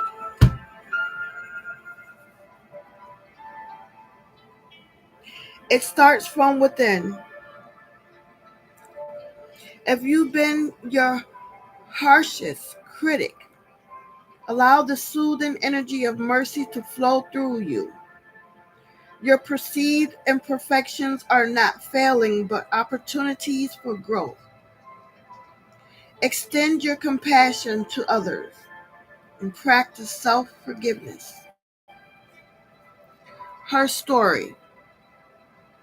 Oshun leads the Ayami, the powerful sacred mothers often symbolized by birds. The birds epitomize the Ayami's ability to move between the physical and spiritual. Oshun shares a link with the Ayami and their inherent Ajay, a spiritual power that can both create and destruct. With Oshun, love and strength harmoniously coexist. The healing ritual. Create a simple altar with a bowl of water, a white candle, and a representation of Oshun of mercy, a picture or statue. Light the candle and focus on the flame as you meditate on the compassion you wish to extend to yourself and others. Dip your fingers in the water and touch your heart, imagining it filling with the merciful energy of the goddess.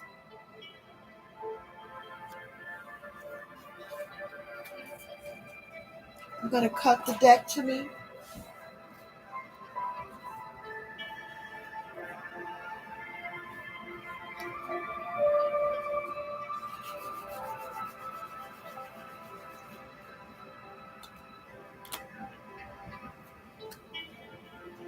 This is my bottom card. I'll show you the card of the day after I read this card. Doesn't that look like me? Well, not as voluptuous, but figure speaking. Oshun of the Dusk.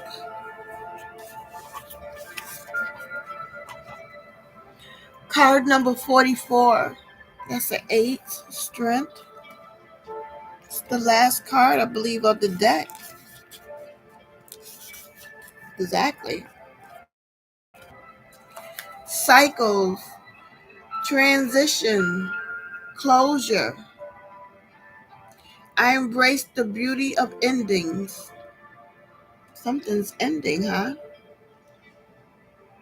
That was that Tower card, too. I embrace the beauty of endings. I embrace the beauty of endings. Initiation of dreams. It's over. Shut the door and wrap it up. When Oshun of the Dusk appears in your reading, this is your cue to gracefully close the chapter you're currently in. Reflect on the lessons and memories. Then muster up the courage to turn the page. This is what the whole world card represents. The end. Look at the cycles in your life and what each phase has taught you. Don't linger too long in the twilight when the dawn of your next chapter is waiting. What to do now? Complete any unfinished business and release emotional or physical baggage that won't serve you moving forward. The cycle needs to close for your new journey to begin. So take the action needed to step into your future. Buck up, buttercups. Endings can be rough. This is your opportunity to stamp conclusion on whatever has run its course. Tie up loose ends and make space for new beginnings. Keep in mind that your future awaits with fresh experiences and opportunities. So take the necessary steps to embark on your next adventure. Her story. Oshun has the ability to harmonize relationships, resolve conflicts, and bring balance, all of which are essential qualities when navigating periods of closure and new beginnings. Oshun's energy provides a graceful bridge between life's chapters, empowering us to transition with hope, love, and a renewed sense of purpose. The healing ritual marked the end of this chapter with a closing ceremony. Write a heartfelt letter to the person, place, thing, or habit you are ready to part ways with. In your letter, acknowledge the role it has played, both the good and the challenging, and express your readiness to move on.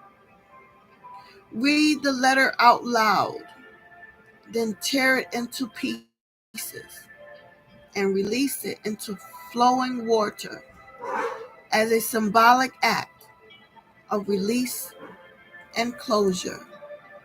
Shit, that's deep. I don't even have any paper to do that today.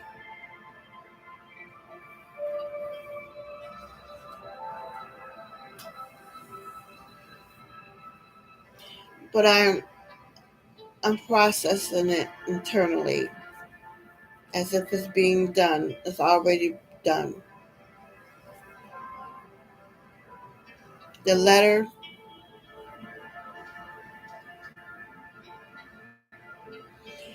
is just titled Unspoken Words. Let's see what my Faces of Oshun's card is for today, Monday. Oh my goodness. It's not October, baby. It's my birth month. A great day. I'm back. Monday, July 21st. And don't we have a title of today? Tragicomic Controversy. I remembered. Isn't she lovely? The number 2, the High Priestess, has appeared. Oshun, the Protector. Safety. Boundary. Setting. Courage. I just don't know what these cards do to me, honey.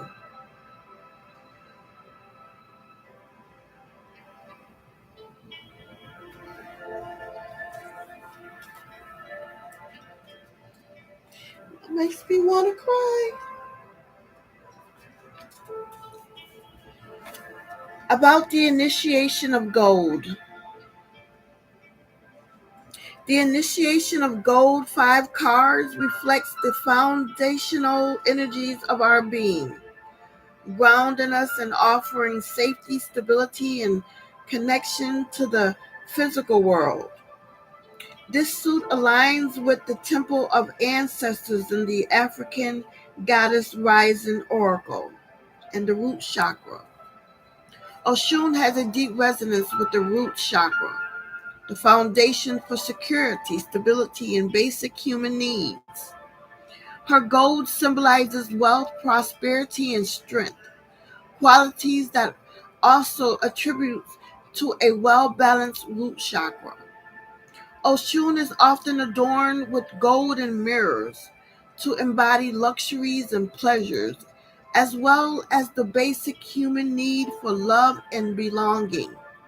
Let Oshun inspire you to live a life that is golden, Offering gold to Oshun can promote feelings of safety, prosperity, and grounding, strengthening and balancing your root chakra.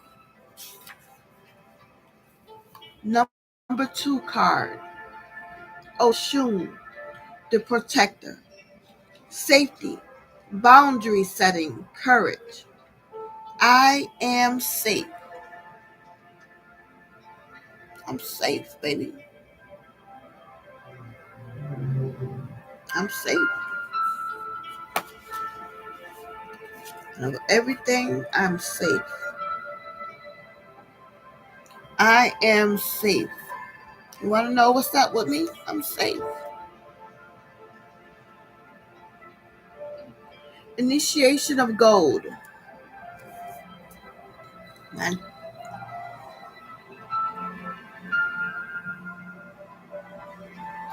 when is the last time you felt fully safe? Emotionally, physically, mentally, and spiritually. You have summoned the fierce but nurturing energies of Oshun the Protector. Oshun the Protector helps ignite your inner fire, a divine force that can repel any negativity aimed at you. How much of yourself are you giving and at what cost? What to do now?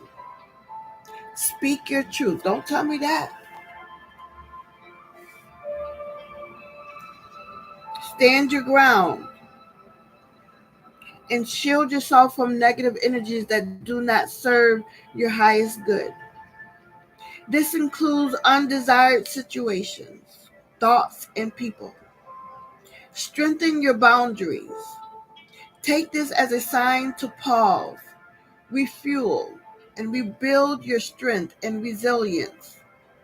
Create a bigger safety net to protect yourself from unforeseen challenges. Protect your energy. Create a space, both physically and spiritually, where you can reconnect with your higher self without distraction or interruption. The divine has your back. Trust that you are protected in every sense of the word, but you need to wake up and actively participate in your own well-being. Her story. In Yoruba land, Oshun protects the poor and is known as the mother of all orphans. Oshun is compassionate and comes to the aid of her devotees with sustenance, support, protection, and blessing. Though her protective aspects might not be as emphasized as they are with other orishas, Oshun safeguards emotions, nurtures love, and helps family bonds and friendships. I don't know. I need to call on Oshun to help me with mine. Healing ritual. Choose 3 stones or crystals that speak to you. As you hold the stones, visualize Oshun of protection, wrapping you in a shield of light that also extends to your loved ones. Repeat the affirmation: I am protected and surrounded by divine light. Place the charged stones and the written affirmation in a cloth bag you can carry or place under your pillow for ongoing protection. I need to go get my stones.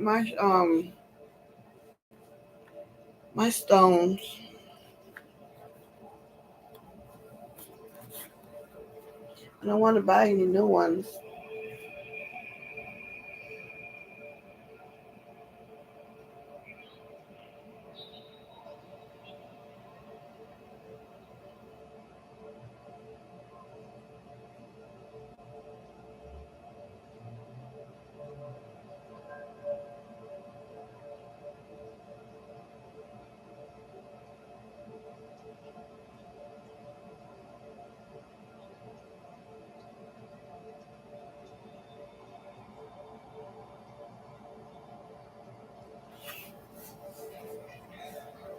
Okay, that's the end of Oshu's deck. Let me read. May my sweet waters be your mirror. May my love sustain you. May my honey nourish you. May my laughter infuse your spirit with joy and resilience. Know that even in life's turbulence, I am the gentle current guiding you towards yourself. I stand beside you in every reflection and rippling pool. You are sacred. I am love. Love knows your name. Receive me.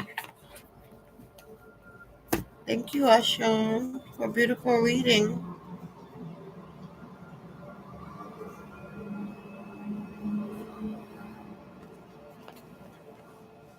I am Queen. I'm gonna fix that tooth. I am Queen. I took my hair out. So recreating myself. Let's see what I am Queen has to say. Allow the wisdom of the Queen within to guide you.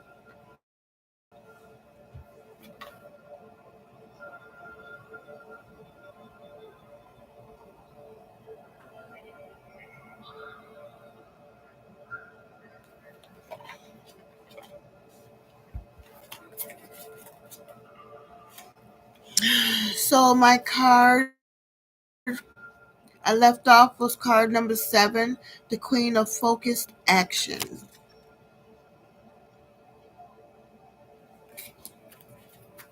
The bottom card,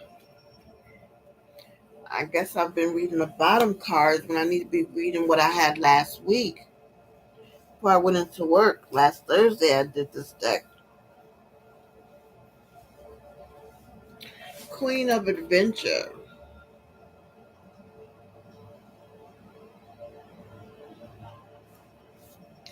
Card number 29. 2 plus 9 is 11. That's the Priestess again. Queen of Adventure. I'm going to read that. I've started with the bottom card, so I might as well continue.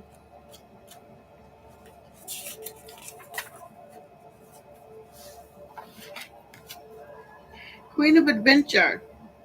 The Queen of Adventure can make an escapade out of everything.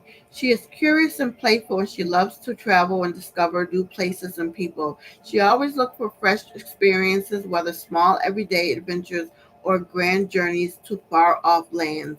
She can stop and talk with strangers in the middle of the day, go to a different coffee shop, or try new food. She is a fearless risk taker. Finding her within. Take a moment to reflect on your past adventures and how it felt when you jumped in, took a risk, and explored something new. You might have your own unique way of discovering small daily adventures. The Queen of Adventure already lives in you. Follow her. Her gifts. When was the last time you went on an adventure? Has it been too long? What kind of adventure are you yearning for? It's time to let the Queen of Adventure bring some spark into your life. Embrace spontaneity and allow yourself to step outside of your comfort zone. Take risks, try new things, and seek opportunities for growth and discovery. Challenge yourself to break free from routine and embrace your adventurous spirit. Sever the repeating patterns in your life. Take a different road to work. Eat something deliciously different. Plan a spontaneous outing. Try a fresh activity or take a trip to a place you've never been. The opportunities are endless. Let the Queen of Adventure guide you as you open to new adventure. Okay, let's get this party started. Right. Shuffle 3 times. 1, 2, 3. What's at the bottom? Whoa. Okay. Card number 17. That is the Star in Tarot. Queen of creating beauty.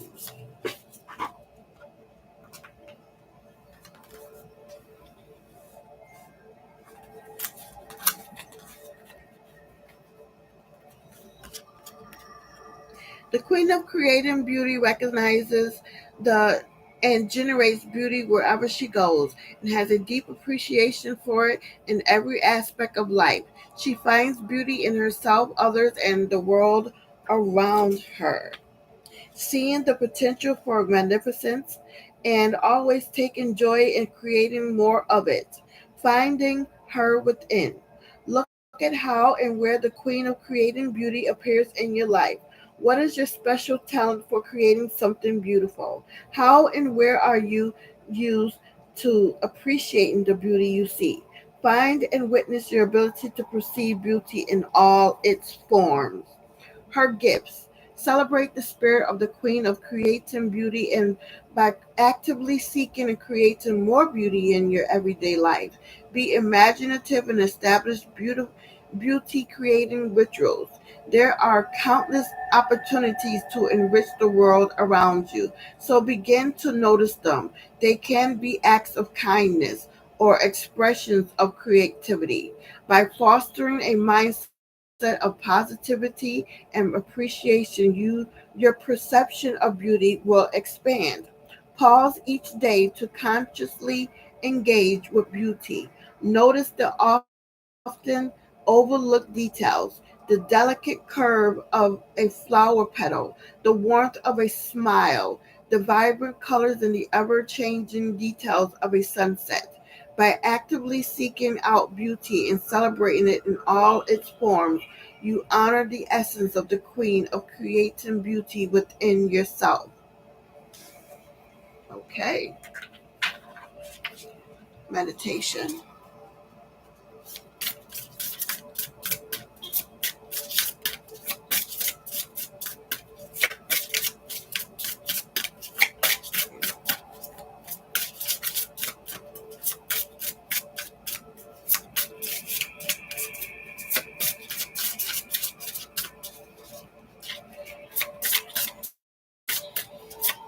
Monday, July 21st.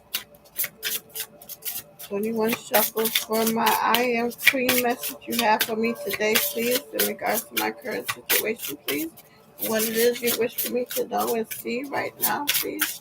Help me rise and shine, please, and thank you, amen.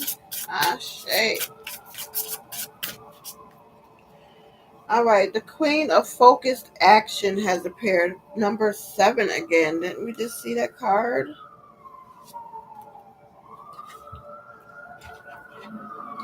Let's read the pop outs.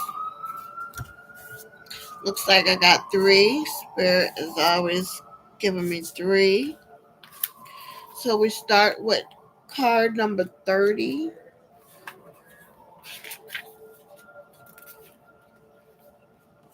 The Queen of Innocence.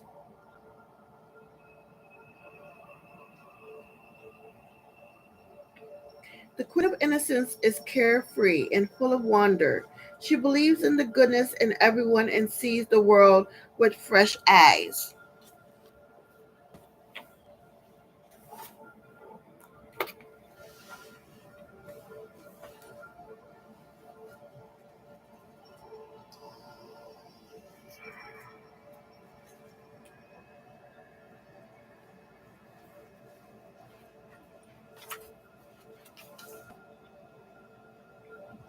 Like a child exploring new surroundings, everything fascinates her, and she's not afraid to ask questions or dive into the unknown.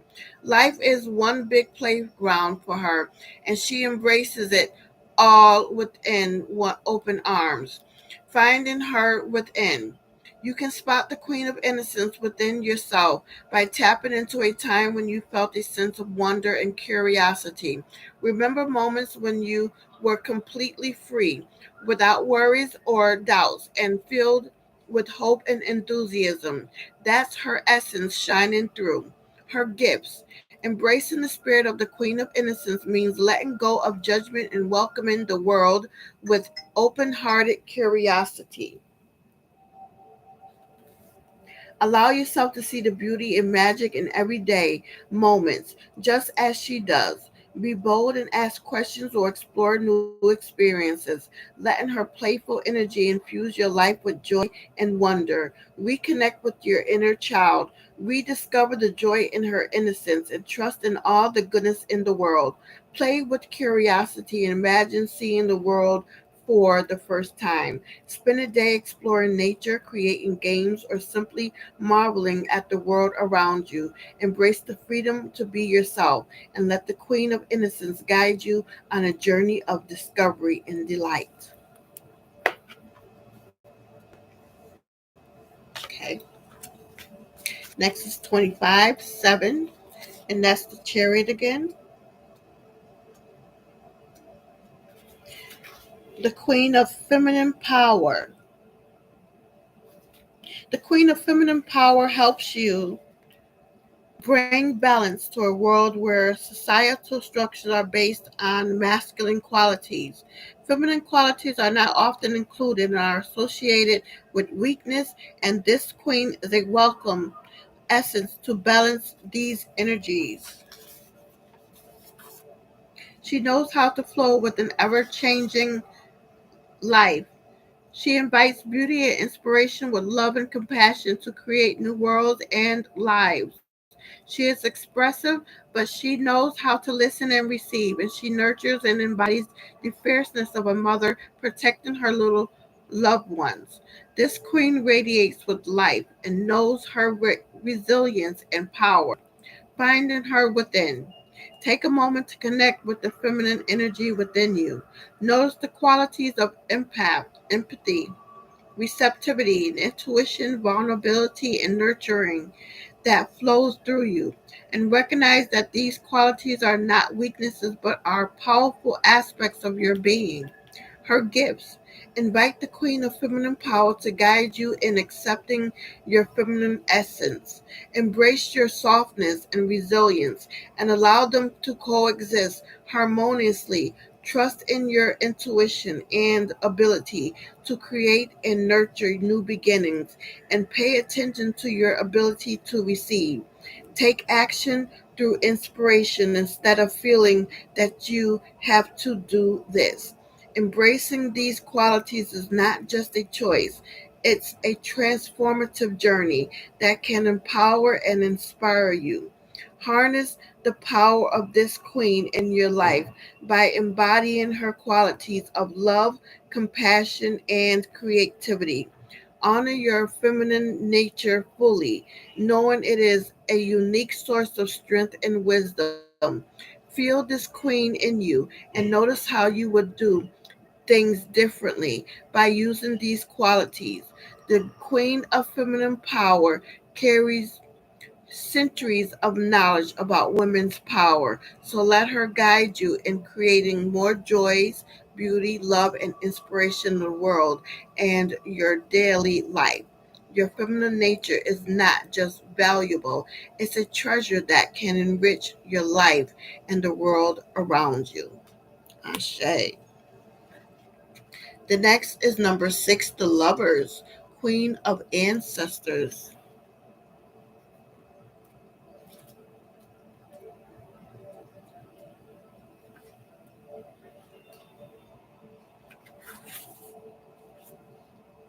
This queen understands the significance of acknowledging those who came before you, who gave you life. She knows her lineage and she recognizes and honors where she comes from. This card represents the threads that weave the fabric of your identity, carrying within them both your lineage's blessings and burdens. Finding her within. You can start your journey with a queen of ancestors by asking these questions. Who are the people in my lineage? How can I honor where I came from? What are the gifts of our lineage? What difficulties did I inherit from them? How do I shift and heal family traumas by bringing them out of the shadows? This can empower your history and the future.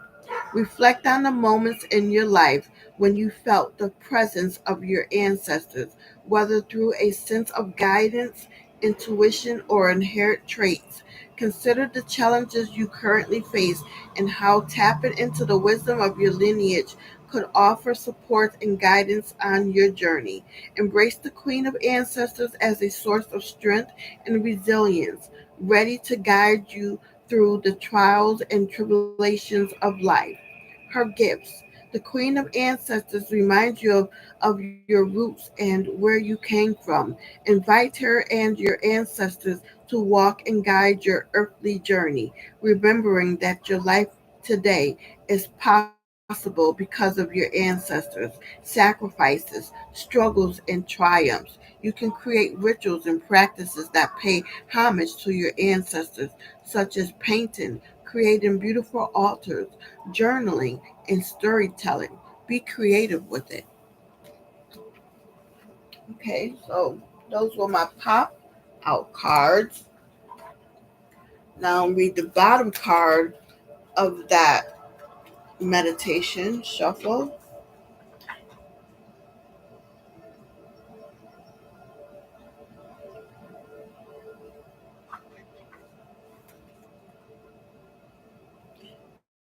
And I guess it's it is the seven, the number seven. Queen of Focus Action, the Chariot. The Queen of Focus Action knows how to get things done. She embodies the aspects of yourself that knows how to take charge and achieve your goals, and she is decisive, proactive, and driven by purpose. This queen is the side of you that thrives on productivity and accomplishments.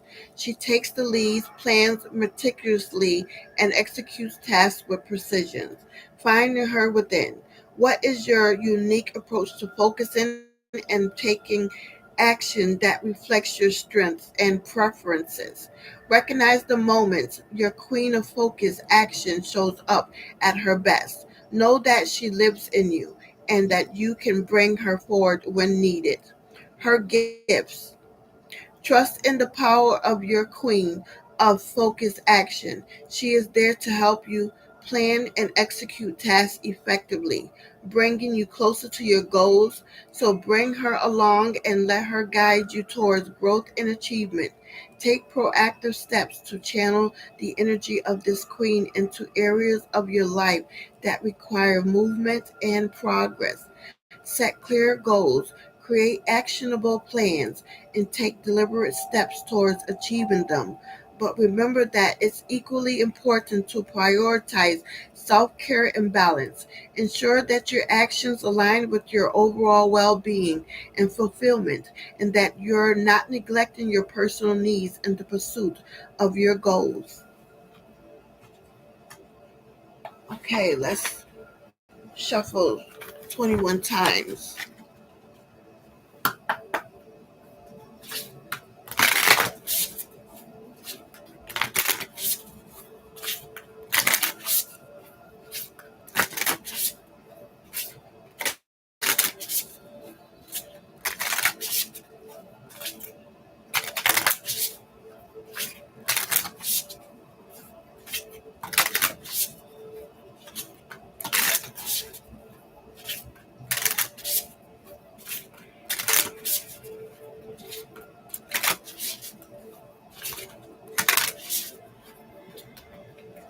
15, 16, 17, 18, 19, 20. One more shuffle. 21. The bottom card. Hmm. It's the High Priestess again. Number 2.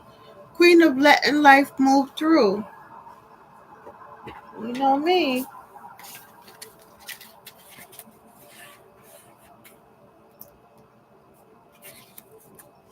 The Queen of letting life move through embodies resilience and adaptability. She gracefully navigates life's ever changing circumstances and recognizing that Clinging to control only leads to resilience and suffering. Instead, she flows with the natural rhythm of existence, finding her within. Is there something in your life that you find yourself tangled up in, making it hard to see clearly? Are you facing challenges that make you feel out of control? Are you living with fear of the unknown? What if you pulled back to see the bigger picture of the situation? You must have navigated challenges before and found breathing room within the circumstances. Remember those times when you did, and connect with the part of yourself who found her way to flow with the challenges, her gifts. How can you embrace life's flow?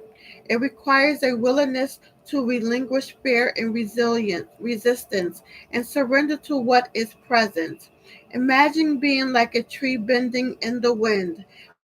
You can cultivate flexibility and resilience, allowing yourself ups and downs to breathe through without causing harm or your branches snapping. Practice embodying the qualities of the queen of letting life move through by releasing attachment to outcomes and embracing the present moment, with openness and acceptance. Remember that change is inevitable, and by flowing with life's movements rather than resisting them, you can find peace and joy amid uncertainty. However, it's important to recognize that you can't always hold on to the joy. The queen of letting life move through reminds you that everything changes like the weather, and there is a way to flow gracefully with life. Okay, so let me cut this deck to me. Sometimes we peek at the top. Queen of Sensuality, card number 13. Oh my goodness, that's death. What's that death again? That ended. Guess I was supposed to look at that.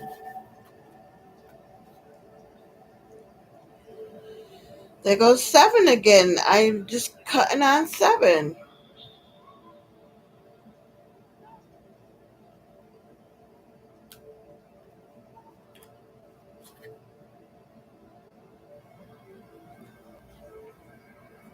I don't have to cut.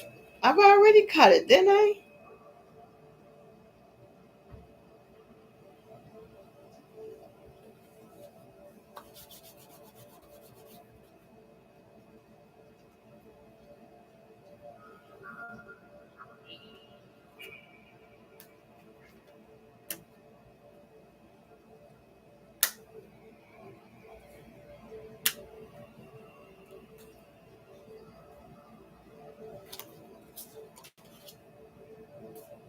So in case I've already cut in my first card, if this is the card number 13 supposed to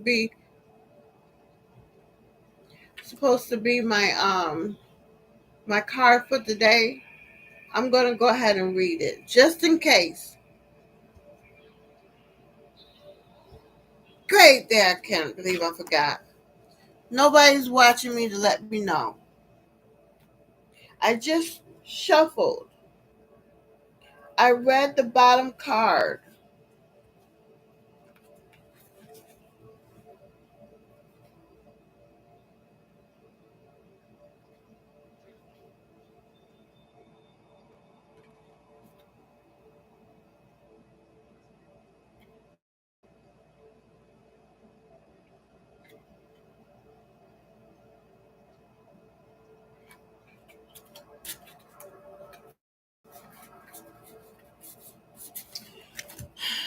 13.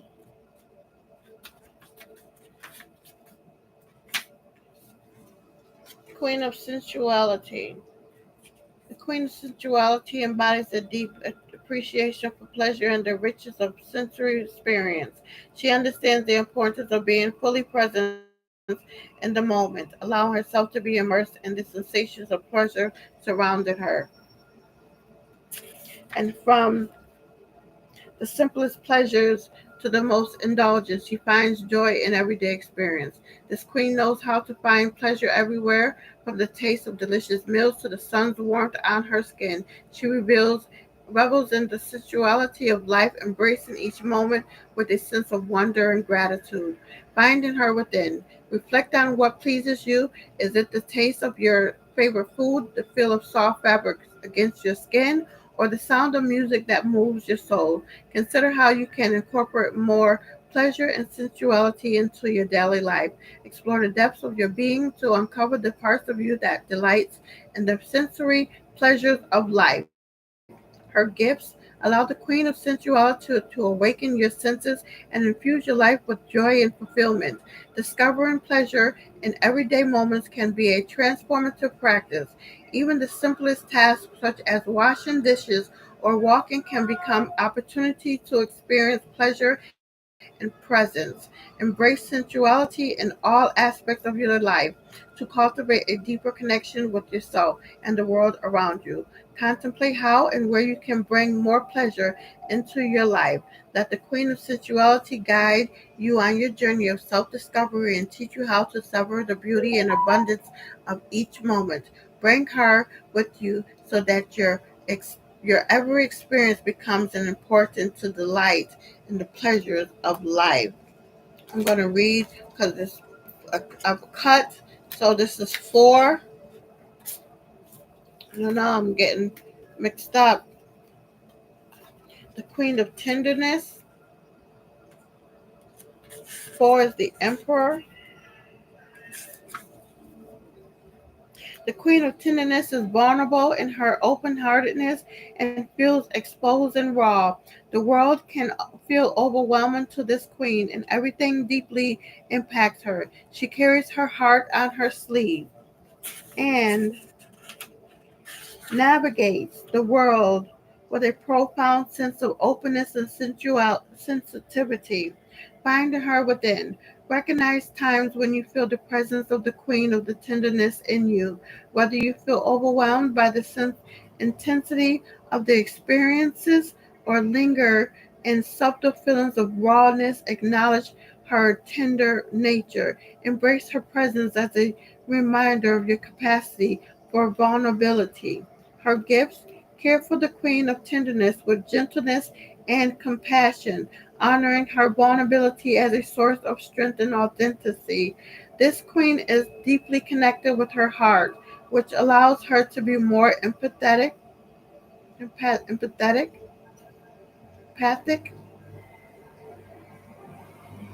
empathetic, and compassionate. Listen to her needs, offering her unconditional love and acceptance as she navigates the complexities of human emotions.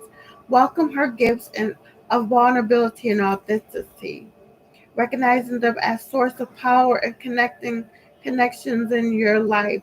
Be mindful of suppressing or denying your tender emotions in an attempt to appear strong or affectionate. It's important to ask whether there are any boundaries this queen needs to set so she can exist in the world in her tender state. The Queen of Tenderness can guide you towards a deeper understanding of yourself and others. Okay, now that's at the bottom. Totally messed up on this deck. I hope not. The card of the day, Queen of I Am Queen Oracle. 12. Is that the Hangman?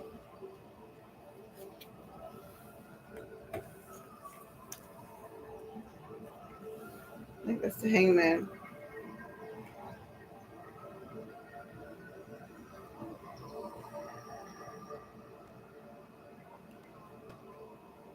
What is the 12th card in tarot? Yeah, the Hangman. The Queen of Taking on the World. I like how we're going to end that.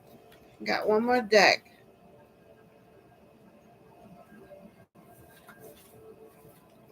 Meet the queen of taking on the world. She's not just fierce, she's a force to be reckoned with. Picture this: a relentless spirit, unafraid to tackle challenges head on, fueled by ambition and a hunger to climb new mountains. This queen embodies fearlessness and determination, refusing to settle for anything less than her aspirations. She dares to dream big, aiming for the stars. Finding her within. Recognize the queen of taking on the world within you. Identify the areas where you are determined and ready to leave your comfort zone. Have you ever felt a surge of adrenaline when you were chasing your dreams? Do you remember a time in your life when you took risk and were driven by a burning desire to make things happen? Small or big, you must have done it sometime. That is the queen of taking on the world right there. So acknowledge her presence within you. Identify the areas where you are determined and want to push beyond your comfort zone. Then embrace that energy to set goals and strive for anything your heart desires. Her gifts need a little extra push to conquer something. Call upon the queen of taking on the world, allowing her fearless energy to inspire you to push past your limits and seize every opportunity that comes your way. Embrace challenges as stepping stones to success and let the queen of taking on the world be your guide. Together, there's nothing you can't achieve. So go ahead, dream big, aim high, and take on the world like never before.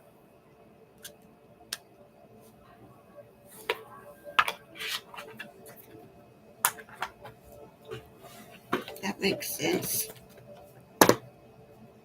Last,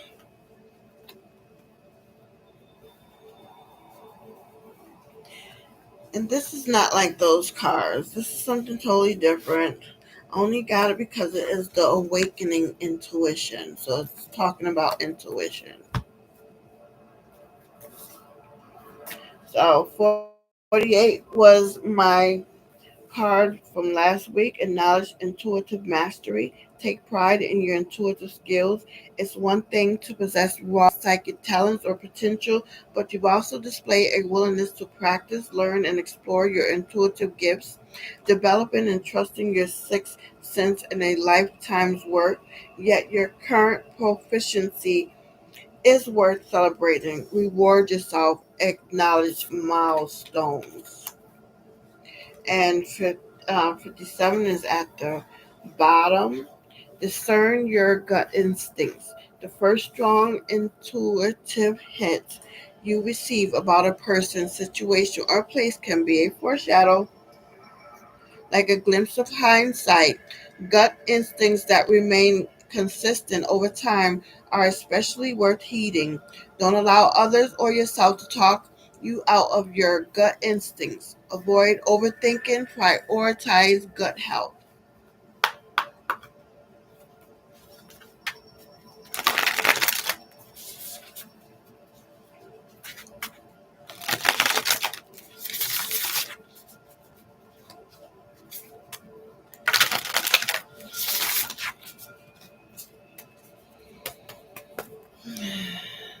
Card number 19.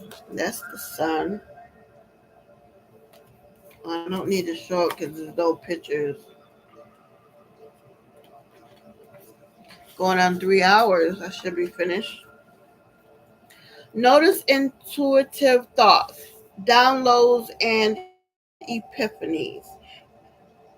Claircognizance, the intellectual psychic pathway, is trying to break through the noise in your noggin. Instead of analyzing, notice insightful thoughts appearing fully formed in your mind.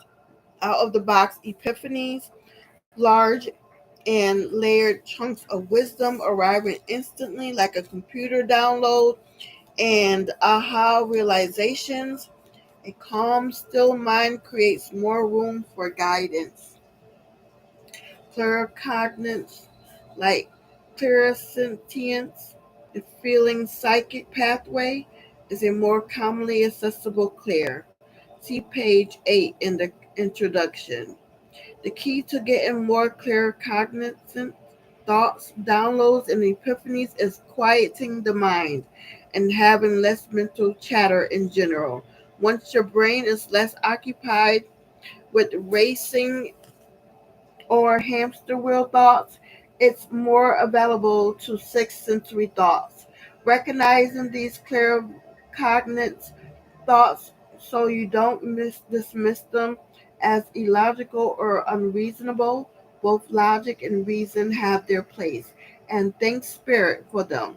Yet intuitive thoughts are a different wisdom and an equally important metric, sometimes catching the blind sides of logic and reasons.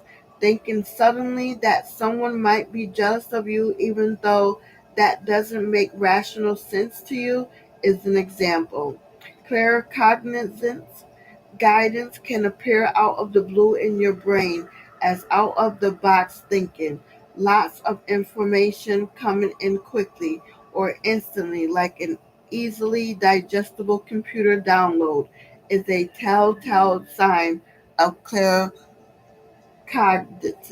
wisdom.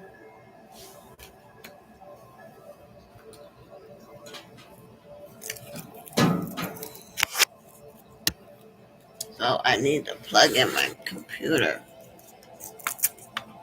or I lose all this time I'm put into this.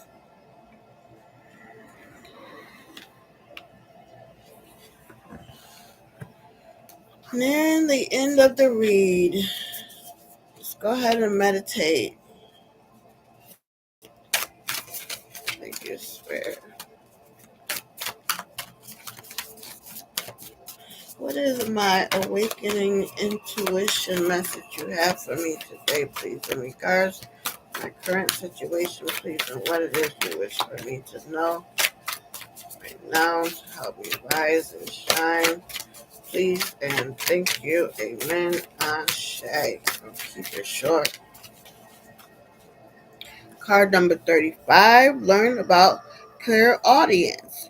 Hearing helpful words and full sentences in the rare psychic pathways. A wise, gentle voice speaking in your head is different than an intuitive thought or your own inner dialogue. Don't experience clear audience. Listen to what others say, even lines from movies or overheard in the grocery aisles that may be divine guidance. Indeed, I believe in that. 35.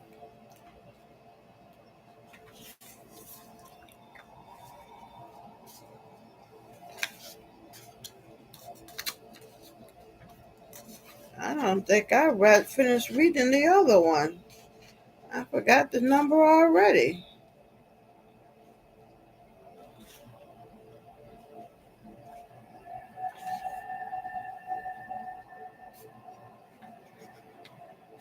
Keep it moving. Oh no, it was number 19.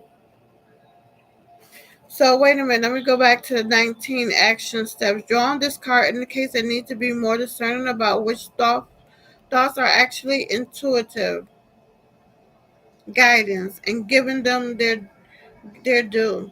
It also may indicate that this psychic pathway is getting stronger for you now, just like a muscle in your body can get stronger. Takes to make your mental landscapes more conductive to clearer cognizance. Be the dispassionate observer of your own mind, paying more attention to your thoughts and curiosity with and a detachment. Delineate and distinguish between different types of thoughts like logical, intuitive, and emotional. They all deserve room in your head. They all have mirrors and they all contain wisdom. Honing one psychic pathway may help others open up or become more pronounced. Your psychic system is holistic in that way. Invest less mental energy in analyzing and strategizing now. Notice interesting thoughts that appear fully formed and out of left field, grabbing your attention. So back to 35. Learn about clairaudience, expanded meaning. Some things in life don't require fixing, just awareness. Clairaudience is one. If you have this psychic pathway open, you will hear words and full sentences in your mind, not as thoughts and not as your own inner voice, but as a different voice, the intuitive voice. It's hard to describe if you have not experienced clairaudience, and most people haven't. I believe clairaudience is the rarest of the four psychic pathways. See page 8 in the introduction, and it opens up for me in my late 20s, which motivates me to study intuition more seriously. As I write this oracle deck 20 years later, clairaudience has continued to develop for me and is part of every psychic reading with my clients. I have all four psychic pathways open, but you need clear audience or any specific psychic pathway to possess a strong, even remarkable intuition. Your sixth sense can grow and evolve with understanding and practice. So if it's not happening now, then clear audience may open for you in time. Yet we are each uniquely intuitively wired. Trust that. Clear audience often sounds the same and is generally calm and even toned. In time, you can discern who is sending guidance this way: your higher self, an angel, a loved one who passed, or one of your spirit guides. If you have clear audience, treasure it. If not, relax into the truth that you don't need it. Action steps. If you don't experience clear audience, this card could be a hint to learn more about it or connect with an acquaintance who does. Simply being exposed to new psychic phenomena can birth an intuition growth spurt. See card number 2 on page 14. This could look like reading an article about clear audience by a famous psychic or trusted first-hand source. I have a friend who can see ghosts with their physical eye.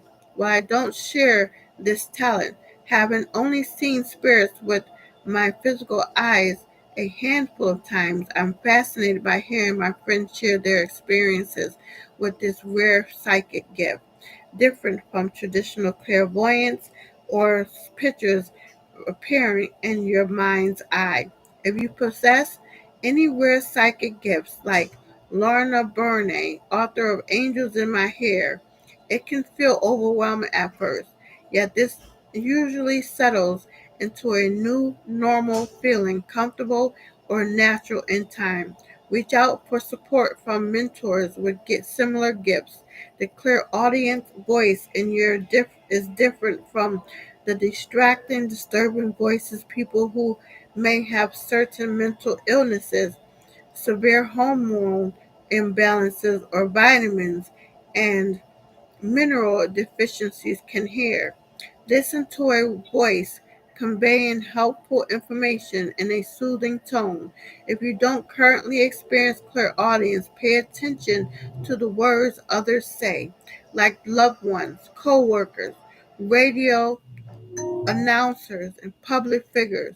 Intuitive guidance is often delivered through the mouths of others.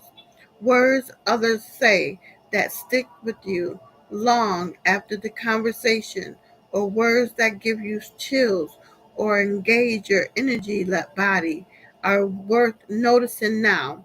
Spirit will always make sure you receive the intuitive guidance you require. Don't be overly concerned about how it arrives.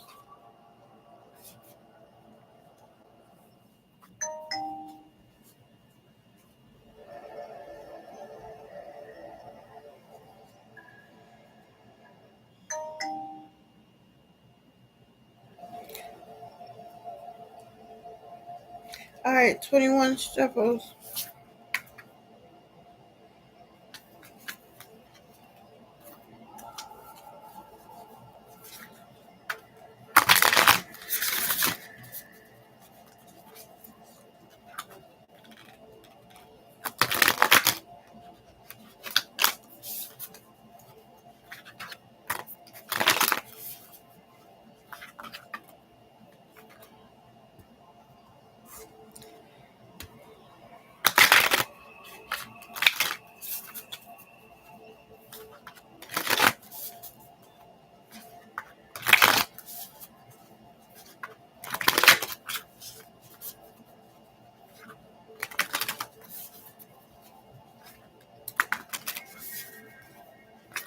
10, 11, 12, 13, 14, 15, 16, 17,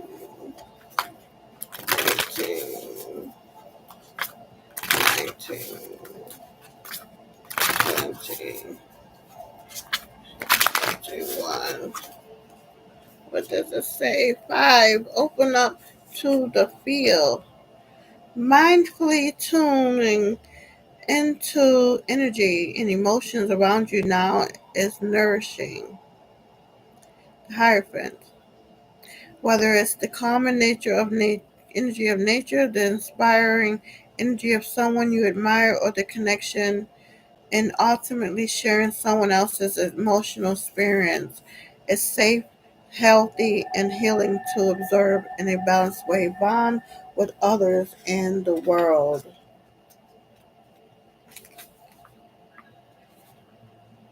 Expanded meaning. Open up to feel. One of the blessings of sensitivity is the ability to feel with people. Feeling the energies and emotions of other individuals or groups isn't always something to protect against.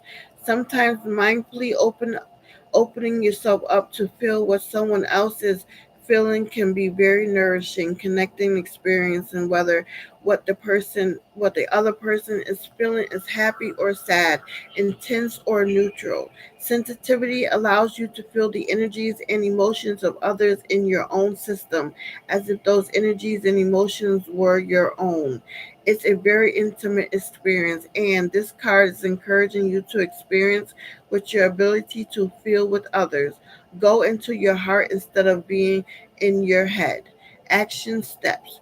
Feeling with others, individuals, groups, and or the collective is nourishing when you have the emotional stamina for it, when it's appropriate to the situation and relationship, and when you suspect it will be helpful in healing for both you and the other person. Sometimes feeling with others can help you process or better understand your emotions. Watch out for feelings of others or carrying their emotions, which is different and not as healthy. The next time you are rested, calm, and well practiced, sharing in someone else's joy or sorrow. Remember that when you don't have the inner reserves for this, or you suspect it won't be helpful, that you can still support people by witnessing and observing them. See card 6 on page 22. In certain situations or with certain people, this can be the wiser and even more compassionate choice. Explore your sensitivity by exploring feelings with others. Stay in balance by recognizing when you're too tired or overwhelmed for this.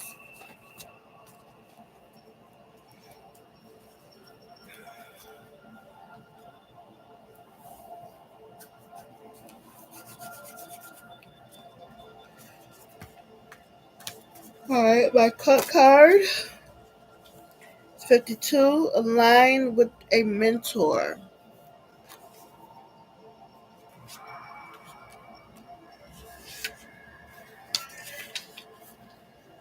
Your intuition will grow substantially through tapping the wisdom and skill set of someone further along in their psychic development. This card may also signal that you require more tools for navigating life as a sensitive person. Being mentored in any area may prove invaluable now. Mentors often appear in divine timing. Whether you acknowledge Whether your knowledge of sensitivity or intuition is extensive, or you're just becoming curious about these subjects, you now require a new level of mentoring for a deeper dive and a more nuanced approach. As empaths, for example, become aware of their sensitivity and how it can affect almost every aspect of their lives. They require empath specific tools for navigating the world and especially relationships. Try my book self care for empaths and empath hearts. If you're wanting to expand your intuition, follow famous psychics online, on YouTube, or on social media. Each will have something different and unique to share. You can often tell when someone is a good mystical mentor for you by the connection you feel to them, whether you meet with them in person or only see their face on the back of one of their books. This card can also suggest the need for mentoring in your any area of your life. Mentors don't have to be professionals, just people who are further along a path or have different wisdom from you. Action steps. Look for people to be mentored by who possesses advanced knowledge and skills and whose teachings are heart centered.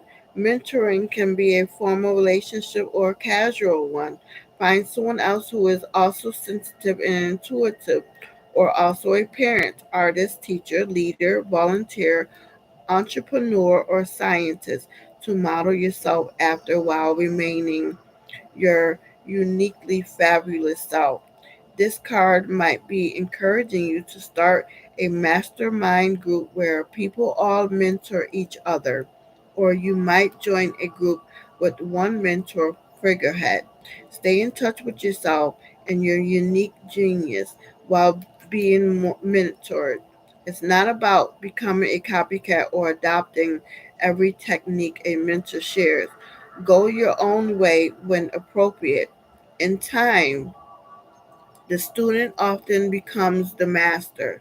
You may have outgrown some of your old mentors or mastered what they have to offer and need to find new inspiration. Watch for interesting people showing up in your life who are potential mentors. So, my card of the day, card 13. Oh, I can't wait for these things to be revealed. Cultivate energy awareness. Improving your intuition requires understanding energy, its power, its proximity, its nuances, and its importance. Notice energy, your own, the energy of other individuals and groups, the energy of situations and opportunities, the energies of physical spaces, and the fluctuations of world energy. Name and describe types of energies you encounter.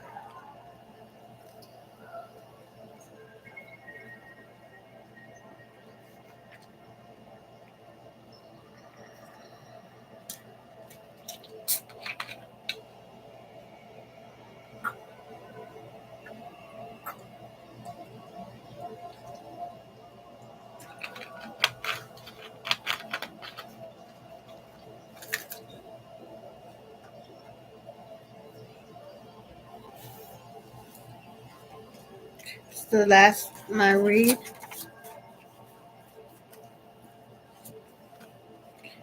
Cultivate energy awareness. Energy is everywhere in every person, place, and object. Even opportunities, spiritual guides, oracle decks, and companies give off certain energies. Once you become more adept at sensing them with your intuition, energy does lie, and it can be a shrewd way to discern the truth about a situation. As your clairsentience or feeling psychic pathway expands with regular use, you will begin to sense energies more immediately, intimately, and and effortlessly. A factor what you sense into your decision making. Even a yes or no answer to a specific offer will carry certain energetic vibrations when you get used to tuning in to possibilities energetically. Words in general carry an enormous energy signature, both words on the printed page and words that are spoken. When the energy of another person, group, place, or issue is overwhelming, pull back into your own nurturing energy for protection. If you're particularly energy sensitive, see my book Self Care for Empaths for energy protection tips. Action steps. Practice sensing energy, such as the energy in your body's chakras, like the energy centers in your palms, on the bottom of your feet, or on the crown of your head. Do they tingle or get warm when you concentrate on them? Put your hand over your heart to connect to its energy, or sing to connect with your throat chakra. Name and describe the energy you feel from others, like warm or cold, intense or mild, inviting or distant. Notice who, what, and where pulls you energetically to engage with it. What type of energy turns you on or off?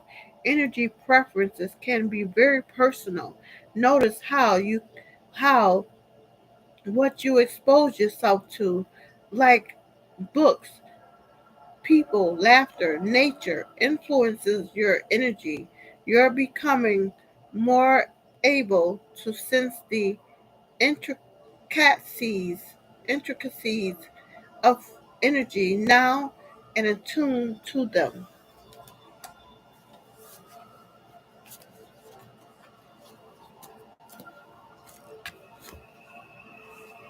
That makes sense. It all makes sense. It all will make sense. Has made sense.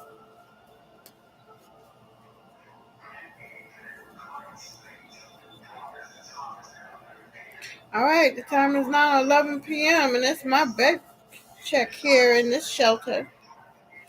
I've already signed. They're gonna be coming in here and make sure that I'm in my bed, and I am in my bed. I'm going to say goodnight to y'all. May my peace and blessings be upon you, and enjoy the rest of your evening. Ashe.